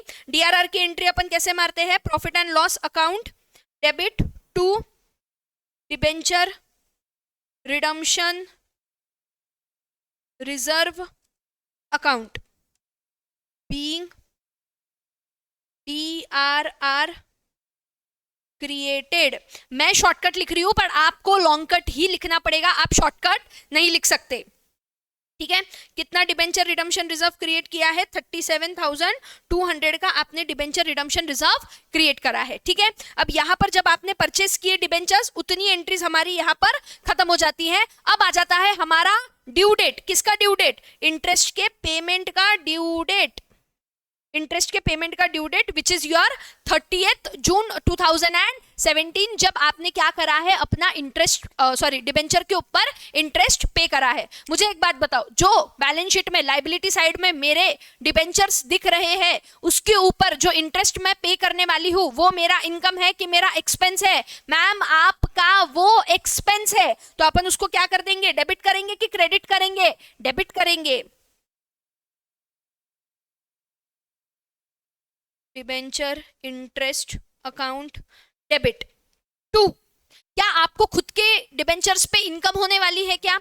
ये जो आप एक्सपेंस कर रहे हो, अगेन मैं आपको बोल रही हूँ, जब आप परचेस ऑफ ओन डिबेंचर करते हो ना, तो आपको स्प्लिट पर्सनैलिटी डिसऑर्डर होता है। एक ही पॉइंट पे आप कंपनी के डेटर हो और एक ही पॉइंट पे आप डेटर हो, कंपनी डेटर है, और उसी पॉइंट पे कंपनी क्या है, क्रेडिटर है। क्यों? क्योंकि कंपनी के पास लाइबिलिटी साइड में डिबेंचर्स दिख रहे हैं जिसके ऊपर इंटरेस्ट पे करना है, जो कि अपना एक्सपेंस है, और असेट साइड में इन्वेस्टमेंट में डिबेंचर्स दिख रहे हैं जो अपनी ही डिबेंचर्स है जिसके ऊपर इंटरेस्ट मिलने वाला है, जो मेरा क्या है, इनकम है। तो यहां पर to interest on own debenture account, और बचे हुए अपन ने क्या कर दिए, पे आउट कर दिए।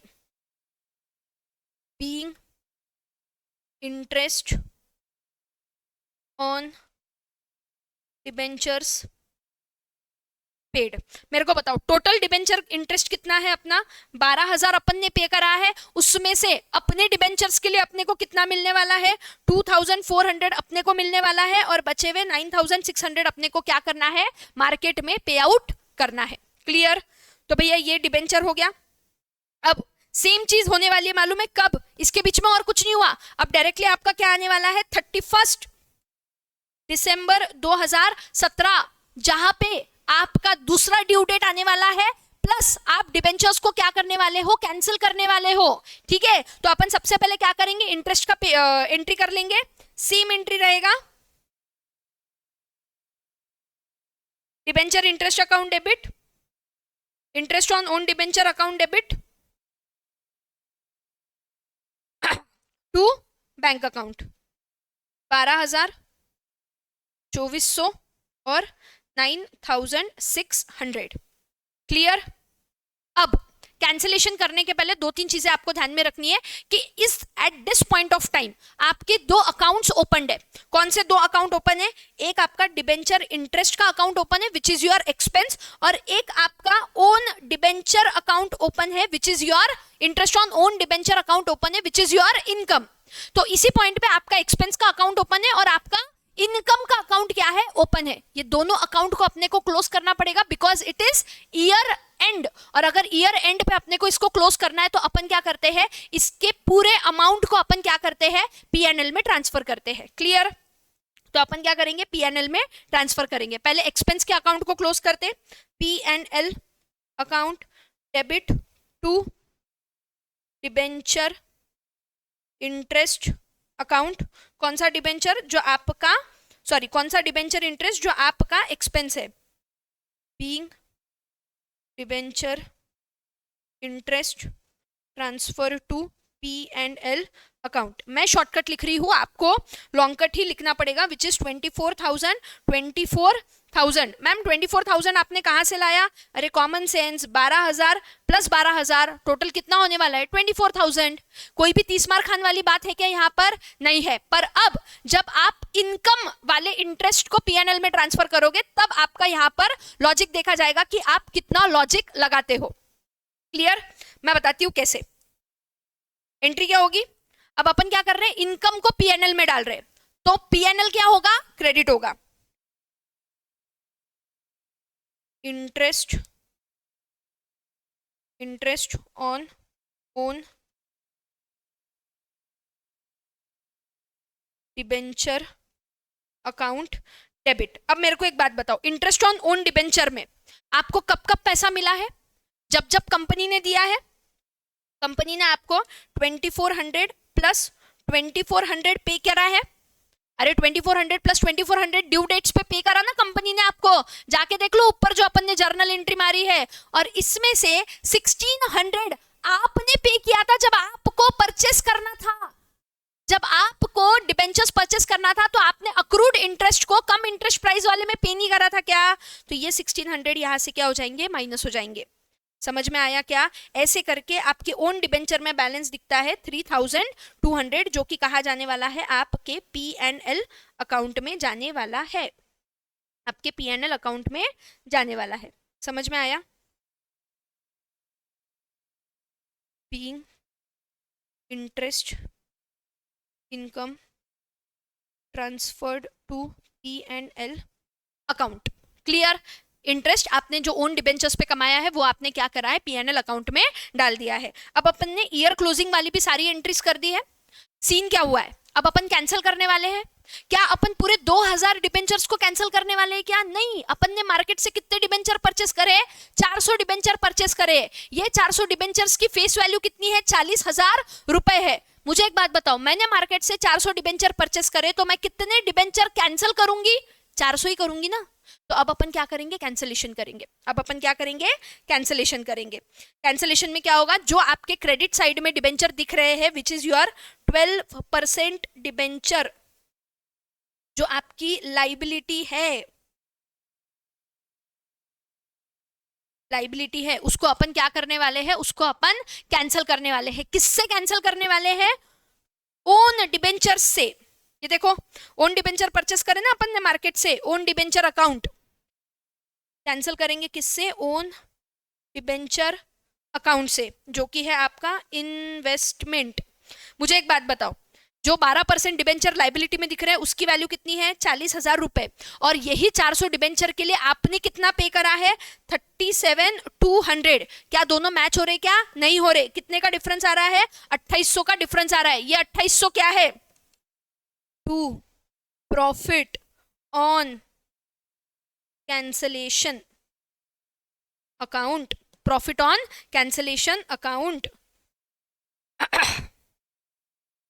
बीइंग डिबेंचर्स कैंसल्ड, आपने क्या करे हैं, डिबेंचर्स को कैंसल किया है। क्लियर? चलो ये भी एंट्री हमारी यहाँ पे क्या हो गई, पास हो गई। अब यहाँ पे अपनी दो एंट्रीज आने वाली है। पहली एंट्री रहेगी कि जो प्रॉफिट हुआ है उसको कैपिटल रिजर्व में डालना है, और जो आपने डीआरआर क्रिएट किया था उसको आपको कहाँ पे ट्रांसफर करना है, जनरल रिजर्व में ट्रांसफर करना है। ठीक है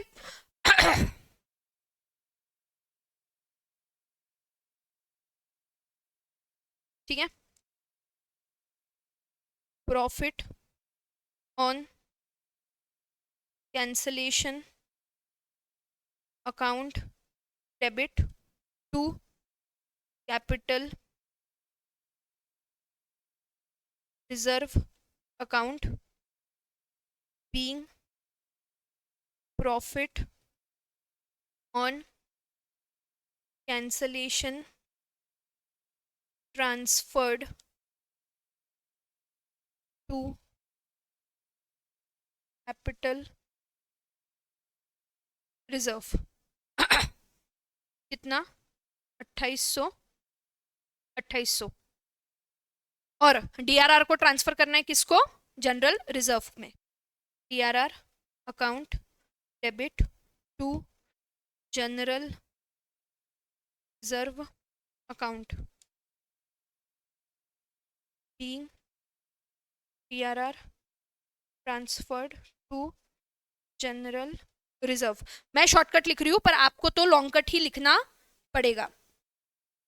37,200, और इसी के साथ हमारी यहां पर जर्नल एंट्रीज खत्म हो जाती है।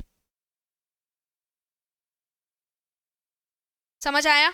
तो कुछ इस तरीके से आपकी क्या होने वाली है, जर्नल एंट्री होने वाली है, जब आपने डिबेंचर्स को परचेस किया है, होल्ड करके रखा है एज एन इन्वेस्टमेंट, और आप उसको बाद में क्या करते हो, रीसेल करते हो। ठीक है, चलो फटाफट से लेक्चर को पॉज करेंगे, जर्नल एंट्रीज को लिख लेंगे।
चलिए फटाफट से लेक्चर को पॉज कर लीजिए।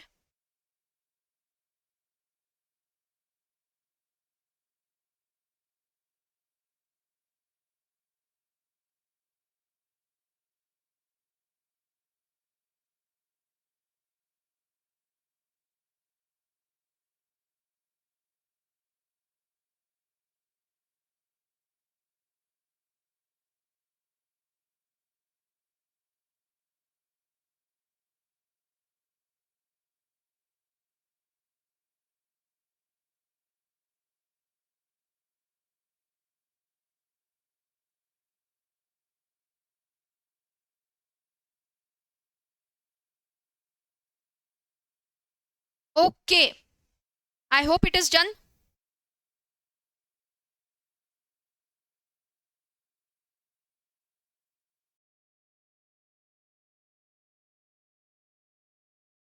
है वो है हमारा previous year exam question number 5। फटाफट से अपने पीवाईक्यू जोन में PYQ 05 पे आ जाइए, जो कि हमारा बेस्ड है कन्वर्जन वाले मेथड पे। Redemption of debenture bye conversion into new security, जिसके अंदर अभी अभी अपन ने पढ़ा था कि भैया जब नई सिक्योरिटी अपने को इशू करनी है तो कुछ नहीं करना है, पुराने वाले को ड्यू करना है, और जब ड्यू करोगे तो उनको नई सिक्योरिटीज आपको इशू करनी है। जर्नल एंट्रीज एकदम इजी होती है, बस यहाँ पे प्रॉब्लम ये होता है मैम कि हमें वर्किंग नोट जो है वो हमारे पूरे होशो आवाज को ठिकाने पे रख के बनाना पड़ता है, क्योंकि इतने सारे ऑप्शंस होते हैं, उसमें से कोई डिबेंचर होल्डर क्या सिलेक्ट करता है, तो हमें जो वर्किंग नोट बनानी है उसके ऊपर स्पेशल फोकस करना है। तो अभी हम लोग जो पढ़ने वाले हैं वो है conversion method of redemption of debenture. Conversion method तभी यूज होता है जब कंपनी कन्वर्टिबल डिबेंचर्स को इशू करती है। पहली चीज, जब भी आप कन्वर्जन मेथड यूज कर रहे हो तो आपको आउट ऑफ प्रॉफिट या आउट ऑफ कैपिटल रिडम्पशन वाला टेंशन नहीं होता, मतलब कोई भी हमें डिबेंचर रिडम्पशन रिजर्व बनाने की जरूरत नहीं है, कोई भी हमें डिबेंचर रिडम्पशन इन्वेस्टमेंट करने की जरूरत नहीं है, कोई सिंकिंग फंड का क्राइटेरिया नहीं है, कोई परचेस ऑफ ओन डिबेंचर का क्राइटेरिया नहीं है। प्योर बार्टर सिस्टम पे ये पूरा क्वेश्चन चलने वाला है, पूरा कॉन्सेप्ट बार्टर सिस्टम पे चलता है कि आपको एक हाथ से जो डिबेंचर्स आपने पहले इशू किए थे वो डिबेंचर्स वापस लेने हैं और दूसरे हाथ से नई सिक्योरिटीज को क्या करना है, इशू करना है। क्लियर? चलिए PYQ05 पे आ जाएंगे। आकाश लिमिटेड हैज इशूड 2000, ओके एक minute, Akash limited has issued 2000 12% convertible debentures. 2000, ये 2000 क्या है, नंबर्स है, ठीक है। जो लास्ट क्वेश्चन हमने सॉल्व किया था वहां पे अपन ने वैल्यूज ली थी, अगर आपको कॉन्सेप्ट इलस्ट्रेशन नंबर 12 याद आ रहा होगा तो वहां पे अपन ने वैल्यूज ली थी, यहाँ पर ये नंबर है। तो कंपनी ने कितने डिबेंचर्स इशू किए हैं, 2000 डिबेंचर्स इशू किए हैं ऑफ ₹100 ईच। 100 रुपए क्या है आपका फेस वैल्यू है, तो मुझे बताओ टोटल वैल्यू कितनी है आपके डिबेंचर्स की। 2000 multiplied by 100 is equals to 2 lakh rupees. 2 lakh रुपए के आपने क्या करे हैं, डिबेंचर्स इशू किए हैं, ठीक है। Each redeemable after a period of 5 years, 5 साल के बाद में ये क्या होने वाले हैं, रिडीम होने वाले। According to the terms and conditions of the issue these debentures were redeemable at a premium of 5%। ओहो हो, ये जो 2 लाख के डिबेंचर्स हैं इनको 5% के प्रीमियम पे इशू करना है, मतलब इनकी रिडम्पशन वैल्यू क्या रहने वाली है, इनकी रिडम्पशन वैल्यू रहने वाली है 2,10,000 रुपए, क्योंकि आप 5% का प्रीमियम दे रहे हो, तो 2,10,000 रुपए का आपका क्या होने वाला है, रिडम्पशन वैल्यू होने वाली है। 10,000 आपका क्या होने वाला है, प्रीमियम होने वाला है। The debenture holder also had an option at the time of redemption to convert 20% of their holdings into equity shares of ₹10 each at a price of 20 per share। समझ में आ रहा है क्या, कन्वर्टिबल डिबेंचर्स है but these are partly convertible debentures, point to be noted my lord, and get the balance in cash. Option समझो क्या दिया हुआ है यहाँ पे, ऑप्शन ये दिया हुआ है कि आपको आपके पास जितने भी डिबेंचर्स रहने वाले हैं उसका 20% आपको इक्विटी शेयर्स में मिलने वाला है और जो 80% है वो आपको कैश में मिलने वाला है। यहाँ पर इंटरप्रिटेशन गलती हो सकती है, आपको क्वेश्चन पढ़ते वक्त ये लग सकता है कि ये जो पूरे 2000 डिबेंचर्स है इसमें से 20% इक्विटी में देने हैं और बचे हुए कैश में देने हैं, ऐसा नहीं है। आपके पास में मतलब डिबेंचर होल्डर के पास में जितना डिबेंचर होल्डिंग है उसका 20% आपको इक्विटी शेयर में मिलने वाला है और बचा हुआ आपको कैश में मिलने वाला है। मतलब यहाँ पर आपको 2 ऑप्शंस है, मतलब 2 ऑप्शंस, मतलब आप अगर ये ऑप्शन अवेल कर रहे हो तो आपको 2 चीजें मिलेंगी। ऑप्शन एक ही है, you only have an option 20% equity shares और बचा हुआ 80% आपको कैश में मिलने वाला है। बच्चा मतलब ये दोनों चीज आपको मिलेगी इस ऑप्शन में। अगर आप ये ऑप्शन अवेल करते हो तो आपको डिबेंचर रिडम्पशन के बदले में 2 चीजें मिलेंगी। पहली चीज जो आपको मिलेंगी वो रहेगी आपको इक्विटी शेयर्स और दूसरा जो रहेगा वो रहेगा आपका कैश। बात समझ में आई यहाँ तक? Okay. Debenture holders amounting to ₹40,000। अब यहाँ पर बेटा वैल्यू की बात हो रही है, यहाँ पर नंबर की बात नहीं हो रही है। 40,000 रुपए के डिबेंचर होल्डर्स, मुझे बताओ नंबर कितना आएगा, 40,000 रुपए डिवाइडेड बाय 100 रुपए का एक डिबेंचर, मतलब कितना, 400 डिबेंचर होल्डर्स। 400 डिबेंचर्स के जो मालिक है, 400 नंबर्स, ठीक है, opted to get their debentures converted into equity share as per the terms of issue. मतलब ये जो 400 डिबेंचर होल्डर्स है, ये 400 डिबेंचर्स को होल्ड करने वाले जो होल्डर्स है, इन्होंने क्या करा है, ऑप्शन को अवेल किया है। ऑप्शन को क्या किया है, अवेल किया है। और जब आप ऑप्शन को अवेल कर रहे हो तो आपको 20% इक्विटी मिल रहा है और 80% आपको क्या मिल रहा है, कैश मिल रहा है। मुझे एक बात बताओ, 400 डिबेंचर्स है आपके पास में, 400 डिबेंचर्स है, 400 का 20% कितना होगा, मतलब आपको 80 डिबेंचर्स के लिए, 80 डिबेंचर्स मतलब 80 इंटू 110। 110 कैसे मैम, क्योंकि प्रीमियम आपका, सॉरी रिडम्पशन आपका प्रीमियम पे, तो 110 लेना पड़ेगा। तो 80 इंटू 100, एक मिनट, सॉरी 110 नहीं 105 है, 80 इंटू 105 रुपए कितना हो रहा है, 8,400 रुपीज के डिबेंचर वालों को मिलने वाला है क्या, इक्विटी शेयर। और इक्विटी शेयर कितने रुपए का है, इक्विटी शेयर कितने रुपए का है, 10 रुपए की फेस वैल्यू का इक्विटी शेयर आप दे रहे हो 20 रुपए में, ठीक है, मतलब 10 रुपए के प्रीमियम पे। तो टोटल आप कितने इक्विटी शेयर्स इशू कर रहे हो, 20 इक्विटी शेयर्स, सॉरी 420 शेयर्स आप क्या करने वाले हो, इशू करने वाले हो। और बचा हुआ 80% आपको कैश में देना है, ठीक है। तो भैया 400 डिबेंचर होल्डर्स, उसमें से 80 तुम्हारे चले गए, बचे कितने, 320। 320 को तुम्हें कितने से पे करना है, 105 रुपए से पे करना है, मतलब 320 मल्टीप्लाइड बाय 105 गोस 33,600 रुपीज। इनको आपको क्या करना है, कैश में पेमेंट करना है।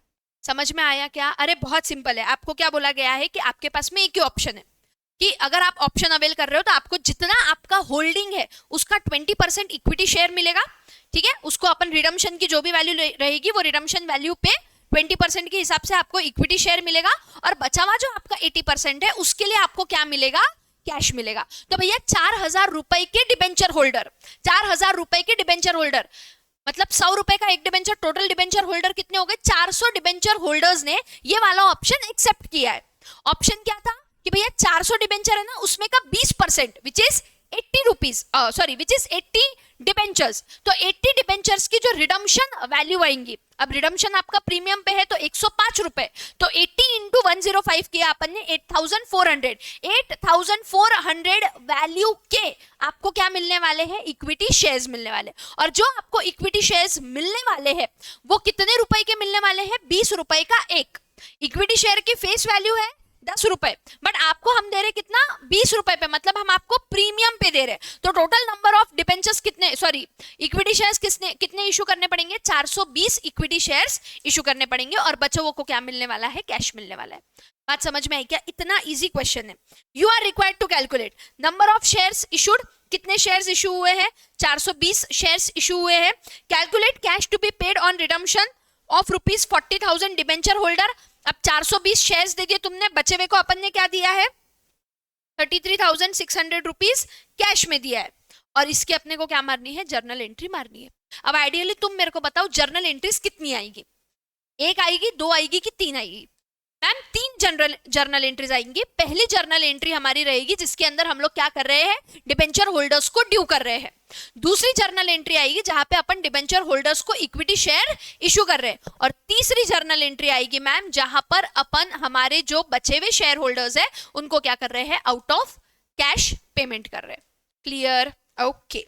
चलिए, अगर आपको क्वेश्चन की मार्किंग करनी होगी तो फटाफट से मार्किंग कर लीजिए, फिर हम लोग रजिस्टर के अंदर क्वेश्चन को सॉल्व करेंगे।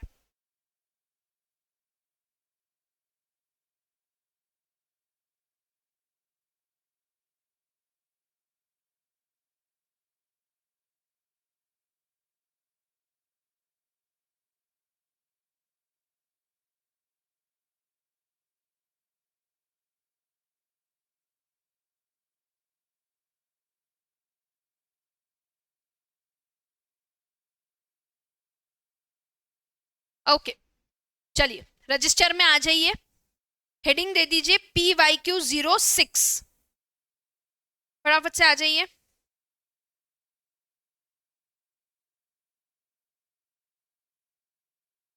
PYQ06, okay.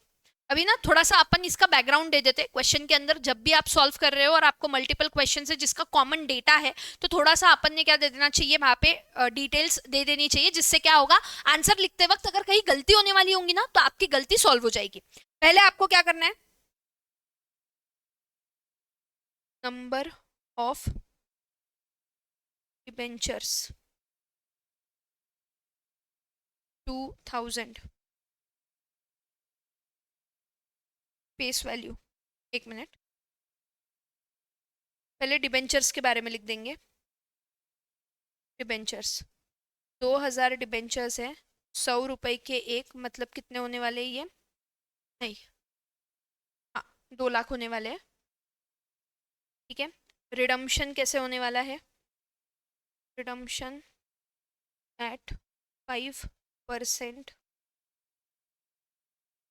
Premium which is 2000 multiplied by 105 which goes 2,10,000 रुपए। इतना अपने को क्या देना है, रिडम्पशन वैल्यू देना है। इनके पास में क्या था, ऑप्शन था, ऑप्शन के बारे में भी लिख देते। ठीक है, 20% of holding converted to equity और 80% ऑफ होल्डिंग, इसके लिए आपको कैश देने वाला है।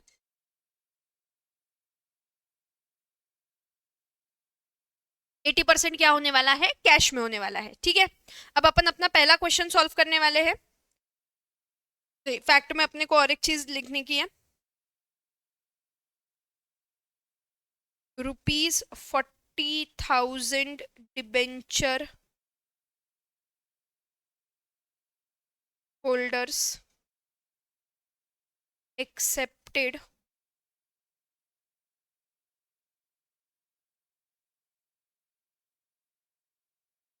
ऑप्शन। ठीक है, 40,000 मतलब कितने डिबेंचर्स हो गए, number of debentures is equals to 400।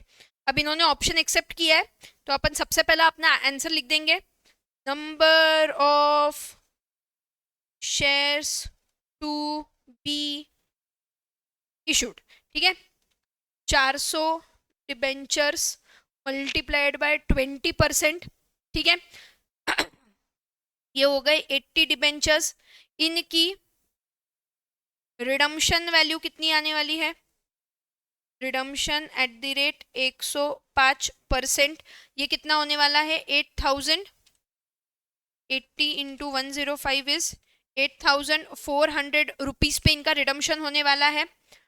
Equity share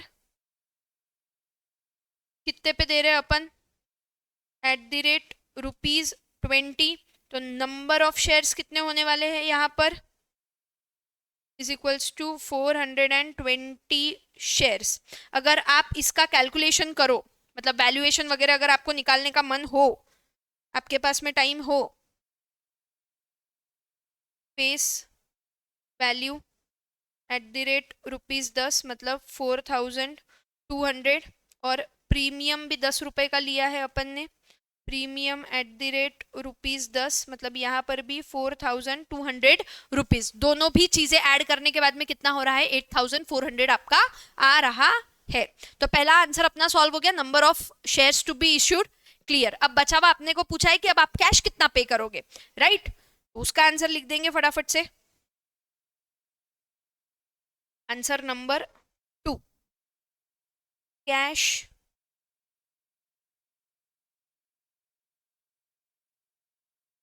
cash payment कितना करेंगे वो अपन लिख लेंगे यहाँ पर, भैया ₹40,000 पेबल था। ठीक है, उसमें से 80% ही अपने को कैश में पे करना था, जो कि है आपका ₹32,000। ये है फेस वैल्यू, कितने प्रीमियम पे देने का है, 105% का प्रीमियम आपको देने का है। देयरफॉर वैल्यू कितनी हो जाएगी 32,000 plus sorry multiplied by 105% is ₹33,600 paid in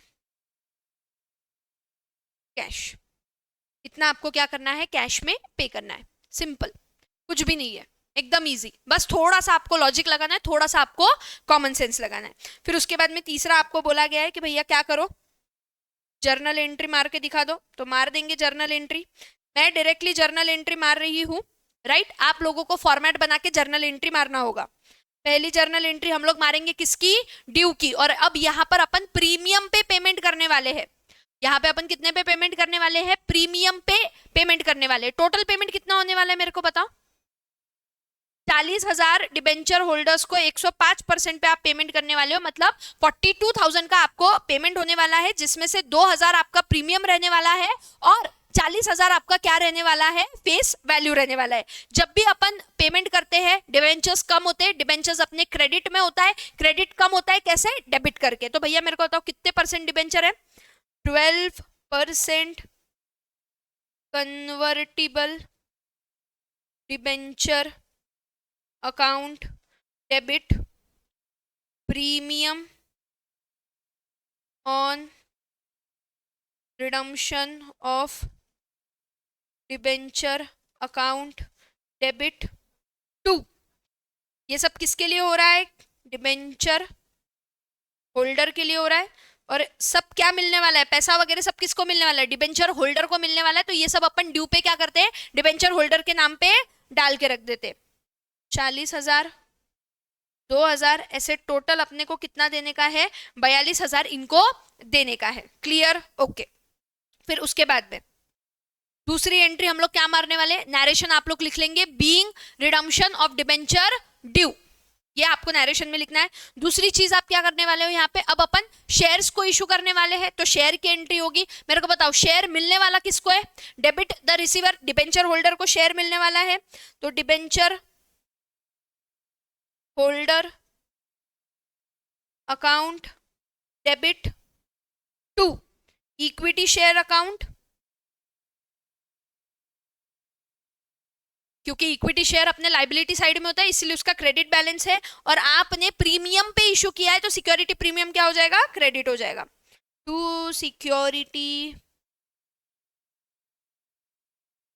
premium account, debenture holder को यहां से कितना पैसा जाने वाला है, 8,400, जिसमें से 4,200 इक्विटी शेयर की फेस वैल्यू है और 4,200 आपने सिक्योरिटी प्रीमियम का चार्ज किया है। क्लियर। अब बचे हुए डिबेंचर होल्डर्स को क्या जाने वाला है, बचे हुए डिबेंचर होल्डर को जाने वाला है cash. Again debenture holder account debit 2 cash slash bank account. ठीक है, कितना 33,600 33,600 कुछ इस तरीके से आपकी पूरी जर्नल एंट्रीज दिखने वाली है। क्लियर। चलिए फटाफट से नोट डाउन कर लीजिए।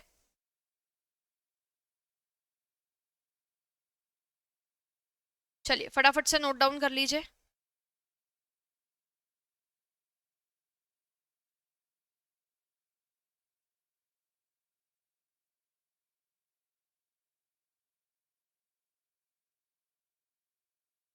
ओके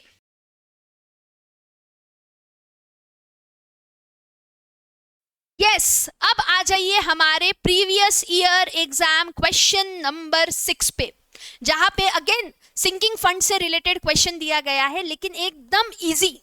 अपन ने जब कॉन्सेप्ट इलस्ट्रेशन, जब स्टडी मटेरियल का क्वेश्चन सॉल्व किया था तो उसके अंदर एन्युइटी फैक्टर दिया था, अपने को एनुअल कंट्रीब्यूशन निकालना पड़ रहा था, अपने को चारों साल का सिंकिंग फंड का जो लेजर है, सिंकिंग फंड इन्वेस्टमेंट का जो लेजर है वो बना के दिखाना था।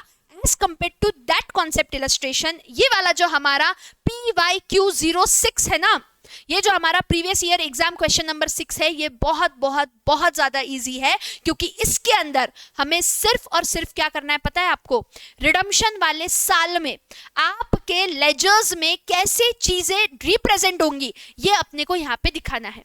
मतलब जो मेहनत अपन ने वो कॉन्सेप्ट इलस्ट्रेशन में करी थी ना, उसका 25% मेहनत आपको यहाँ पे करना है। अगर आपने वो कॉन्सेप्ट इलस्ट्रेशन समझ लिया, हमने 1.5 घंटा लगाया था वो कॉन्सेप्ट इलस्ट्रेशन को समझने के लिए, यहां पर हम लोग 10 मिनट में 15 मिनट में ये क्वेश्चन सॉल्व करने वाले। क्यों? क्योंकि हमारा कॉन्सेप्ट इलस्ट्रेशन बहुत तगड़े में हमने सॉल्व किया था। हमने बेसिक में पूरा उसका क्या बोलते हैं वर्किंग नोट बनाया था, उसके बाद में उसकी जर्नल एंट्रीज मारी थी, जर्नल एंट्रीज मारने के बाद में अपन ने लेजर बनाया था। तो उतनी मेहनत करने के बाद ये वाला क्वेश्चन तो हमारे लिए बाय हाथ का खेल है। तो चलिए फटाफट से हम लोग क्या कर लेते हैं, इस क्वेश्चन को सॉल्व कर लेते हैं। The following balances appeared in the books of B Limited as on 31st March 2024. 31st March 2024 को आपको बैलेंसेस दिख रहे हैं। कितना बैलेंस दिख रहा है? आपके डिबेंचर्स है 21 लाख रुपए के। ओके, मतलब डिबेंचर की वैल्यू है 21 लाख रुपए। क्लियर। डिबेंचर रिडम्पशन फंड अकाउंट है आपका 15 लाख रुपए। ठीक है। Company is maintaining sinking fund, और कंपनी हर साल थोड़ा थोड़ा पैसा जमा कर रही है। और अब आपके सिंकिंग फंड में कितना बैलेंस है? अब आपके सिंकिंग फंड में 15 लाख रुपए का बैलेंस है। 9% debenture redemption fund investment account, जिसकी नॉमिनल कॉस्ट आपको दिख रही है 15 लाख रुपए। अरे कॉमन सेंस की बात है, अगर 15 लाख आपके सिंकिंग फंड में दिख रहे हैं तो आपके इन्वेस्टमेंट में भी 15 लाख ही दिखेंगे। क्यों? क्योंकि जो इंटरेस्ट आपको इन्वेस्टमेंट में मिलता है वो आप सिंकिंग फंड में चार्ज करते हो। तो आप क्या कर रहे हो? आप अपने इंटरेस्ट को री इन्वेस्ट कर रहे हो और आप अपने सिंकिंग फंड में भी वो चीज डाल रहे हो।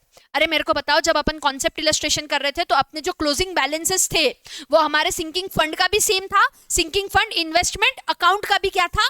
सेम था। तो दोनों में आपके कितने दिख रहे हैं? 15-15 लाख रुपए दिख रहे हैं। The annual contribution to the debenture redemption fund account was 2,10,000 rupees. 2,10,000 का आपका क्या है? 2,10,000 का आपका एनुअल कॉन्ट्रीब्यूशन है। Company sold it's investment for 21 lakhs and redeemed the debentures on 31st मार्च 2025। मतलब 31st मार्च 2025, मतलब 24-25 में आप क्या करने वाले हो? रिडम्पशन करने वाले हो। आप क्या करने वाले हो? रिडम्पशन करने वाले हो। अब मेरा आपसे सबसे पहला सवाल है, ये बैलेंसेस आपको कब दिख रहे हैं? 31st मार्च 2024। आप रिडम्पशन कब कर रहे हो? 31st मार्च 2025। कितना गैप है? 1 साल का गैप है। मुझे एक बात बताओ, क्या ये 1 साल में, क्या ये 1 साल में आपको जो आपके बैलेंसेस दिख रहे हैं उसके ऊपर इंटरेस्ट मिलने वाला है क्या? जो आपके बैलेंसेस दिख रहे हैं उस पर इंटरेस्ट मिलने वाला है क्या? कितना इंटरेस्ट मिलने वाला है? कितना इंटरेस्ट मिलने वाला है? बताओ ना, कितना इंटरेस्ट मिलने वाला है? मैम कैसे पता चलेगा कितना इंटरेस्ट मिलने वाला है? कहाँ इन्वेस्ट किया है? किसी इन्वेस्टमेंट में किया है, उस पर कितना इंटरेस्ट मिल रहा है? 9% मिल रहा है। अब यहाँ पे बच्चे को कंफ्यूजन होता है, उसको ये लगता है कि मैम ये देखो ये भी 9% है और ये भी 9% है, तो हो सकता है कि ये बस यहाँ पे कॉपी पेस्ट किया हो। ना ना ना ना ना, अगर क्वेश्चन में अलग से तुमको इंटरेस्ट का रेट नहीं दिया है ना, तो जो इन्वेस्टमेंट के सामने आपको इंटरेस्ट का रेट दिख रहा है, इन्वेस्टमेंट के सामने जो इंटरेस्ट का रेट दिख रहा है आपको, वो आपका होता है इंटरेस्ट का अमाउंट जो आपको मिला है। मतलब 15 लाख का बैलेंस है, 9% का इंटरेस्ट रेट है, आपको इंटरेस्ट कितना मिला होगा? इंटरेस्ट कितना मिला होगा? 1,35,000 रुपीज मिला होगा। और अब इस 1 साल में और क्या चीज होंगी मेरे को बताओ? ये 1 साल में और क्या चीज होने वाली है? मैम ये 1 साल में अपन क्या करने वाले? सरप्लस को फाइनल अपोर्शन करने वाले हैं। अपना जो एनुअल कंट्रीब्यूशन है 2,10,000 का, उसका final surplus account debit to debenture redemption fund account होने वाला है। मतलब अपन सरप्लस यहां पर डालने वाले हैं। कितना? 2,10,000 रुपए। कितना डालने वाले हैं? 2,10,000 रुपए। ये मैं बात कर रही हूँ किसकी? फंड अकाउंट की। ये मैं किसकी बात कर रही हूँ? फंड अकाउंट की। अब अपन इन्वेस्टमेंट अकाउंट की बात करते हैं। मेरे को बताओ इन्वेस्टमेंट अकाउंट का बैलेंस कितना है? 15 लाख रुपए आपका बैलेंस है। आपका क्लोजिंग बैलेंस है 15 लाख रुपए। आपने बेचा कितने में है? सुनो, जब अपना फाइनल ईयर होता है ना, तो इंटरेस्ट इज नॉट री इन्वेस्टेड। वो इंटरेस्ट आपका आपके घर में आ चुका है और आप अलग से एडिशनल कैश इन्वेस्टमेंट भी नहीं करते हो, उल्टा आप इन्वेस्टमेंट को बेचते हो। आपने कितने में बेची है इन्वेस्टमेंट?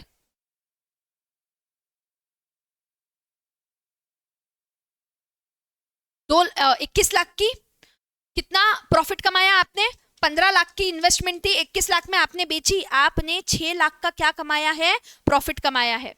और मुझे एक बात बताओ, दुनिया का दस्तूर है, ये प्रॉफिट किधर जाता है, ये वाला प्रॉफिट किधर जाता है मैम, ये वाला प्रॉफिट अपने फंड में जाता है, ये वाला प्रॉफिट किधर जाता है, अपने फंड में जाता है।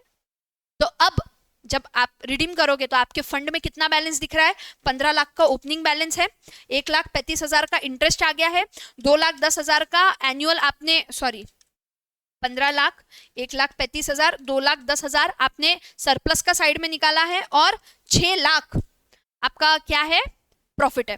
कितना बैलेंस दिख रहा है, 24,45,000। ये अपना क्या है, डिबेंचर रिडम्पशन फंड का बैलेंस है, जो कि अल्टीमेटली पूरा रिडम्पशन होने के बाद कहां पे जाने वाला है, जनरल रिजर्व में जाने वाला है। कहां जाने वाला है, जनरल रिजर्व में जाने वाला है। समझ में आया क्या, समझ में आया क्या, एकदम इजी क्वेश्चन है। अगर ये क्वेश्चन आ जाए ना पेपर में, जेन्युइनली बोल रही हूँ, अगर ये क्वेश्चन आ जाए पेपर में, बल्ले बल्ले ते शावा शावा, पियो पियो ते कावा कावा। जून 25 वाले बच्चों के लिए ये बून क्वेश्चन था, अगर ये उन्होंने डिबेंचर्स अच्छे से किया रहता तो। ठीक है, चलिए आ जाइए बुक के अंदर, रजिस्टर के अंदर।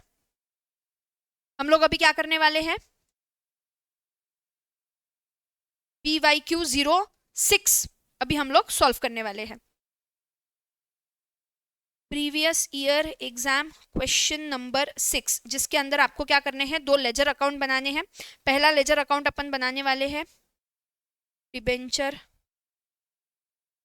Redemption fund account. ठीक है, तो डिबेंचर रिडम्पशन फंड के लिए अपन क्या करते हैं, यही से उठा लेते हैं, जो फॉर्मेट अपना रेडी है।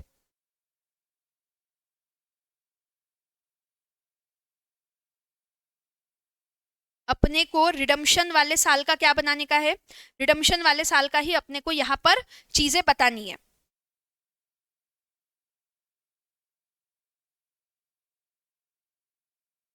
एक मिनट, ठीक है, पहला अपन ने डिबेंचर रिडम्पशन फंड का ये बना लिया।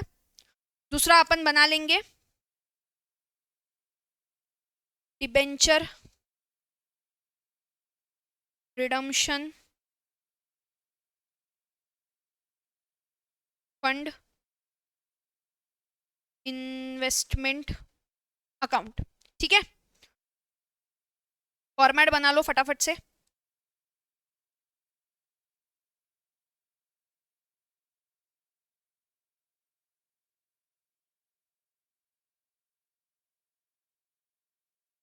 Date, particulars, rupees, date, particulars, rupees. ठीक है, अब मुझे एक बात बताओ, अपन कौन से साल में है, अपन 5th ईयर में है। अपना बैलेंस कैरिड डाउन हुआ रहेगा 5th ईयर में। 15 लाख का अपना ओपनिंग बैलेंस दिख रहा है। ओपनिंग बैलेंस कितने तारीख का दिखता है, 1 अप्रैल का दिखता है।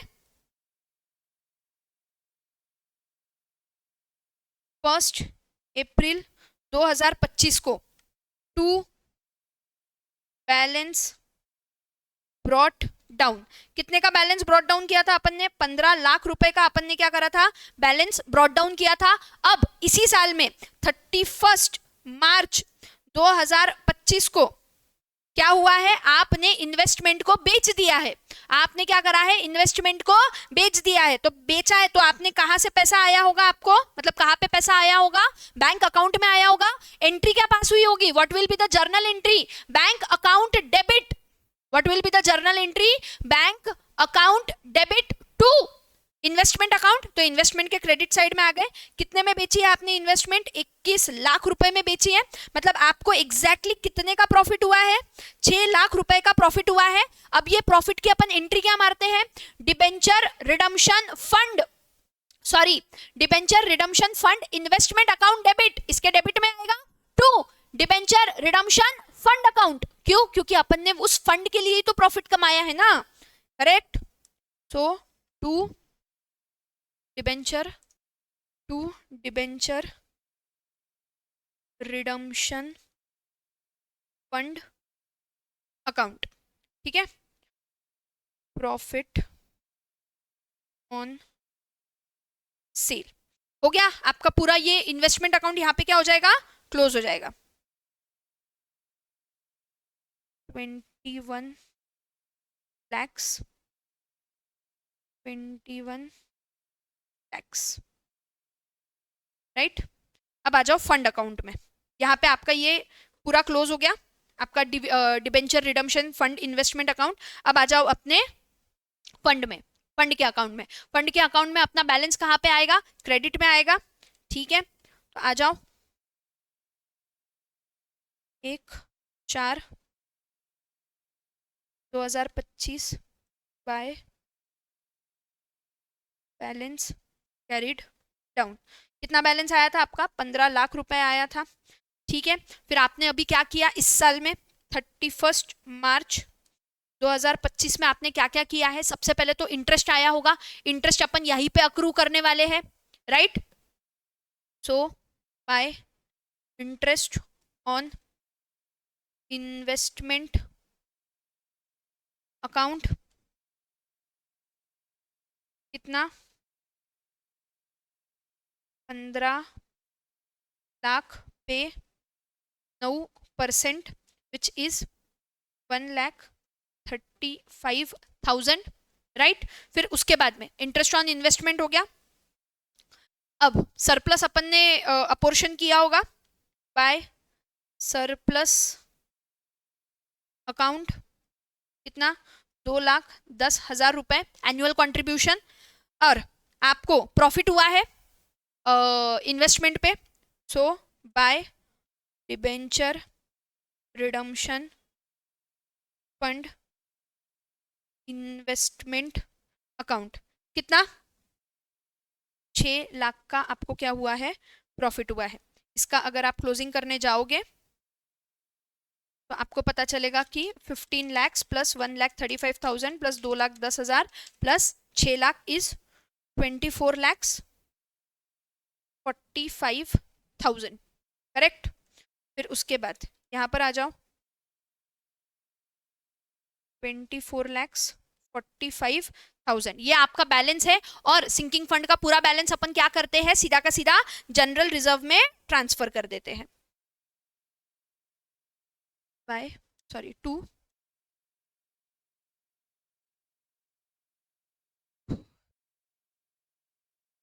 जनरल रिजर्व अकाउंट, कितना? 24,45,000 हो गया। इतना इजी क्वेश्चन है। जिन बच्चों ने मेरे साथ कॉन्सेप्ट इलस्ट्रेशन सॉल्व किया होगा सिंकिंग फंड वाला, उनको ऐसा लग रहा होगा कि मैम कितनी मेहनत करी थी अपन ने वो सिंकिंग फंड समझने के लिए, और यहाँ पे कितना इजीली अपन ने सॉल्व करा। ये इजी है, बट अगर आपने ध्यान नहीं दिया तो ये कंफ्यूजिंग भी है। बच्चों के यहाँ पर मार्क्स कटते हैं। अपन ने क्लास में पहले जर्नल एंट्री मारी थी, फिर अपन ने लेजर बनाया था, इसीलिए अपने को इजी लगा था, ठीक है। जो बच्चा अगर डायरेक्टली ये पीवाईक्यू क्वेश्चन देख रहा होगा, आपसे निवेदन है पहले आप वो कॉन्सेप्ट इलस्ट्रेशन देखिए, उसके बाद में आप ये पीवाईक्यू पे जंप करिए, अदरवाइज आपका सब ओवरहेड जाएगा। मैं लिख के दे रही हूं, ठीक है। चलिए, तो इस हिसाब से हमारा PYQ06 यहां पर खत्म होता है। फटाफट से नोट डाउन कर लीजिए।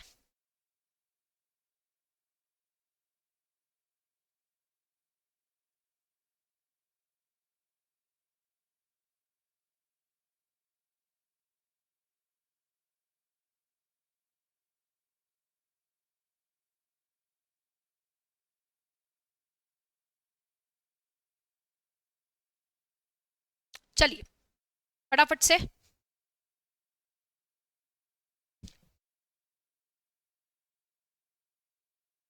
चलिए फटाफट से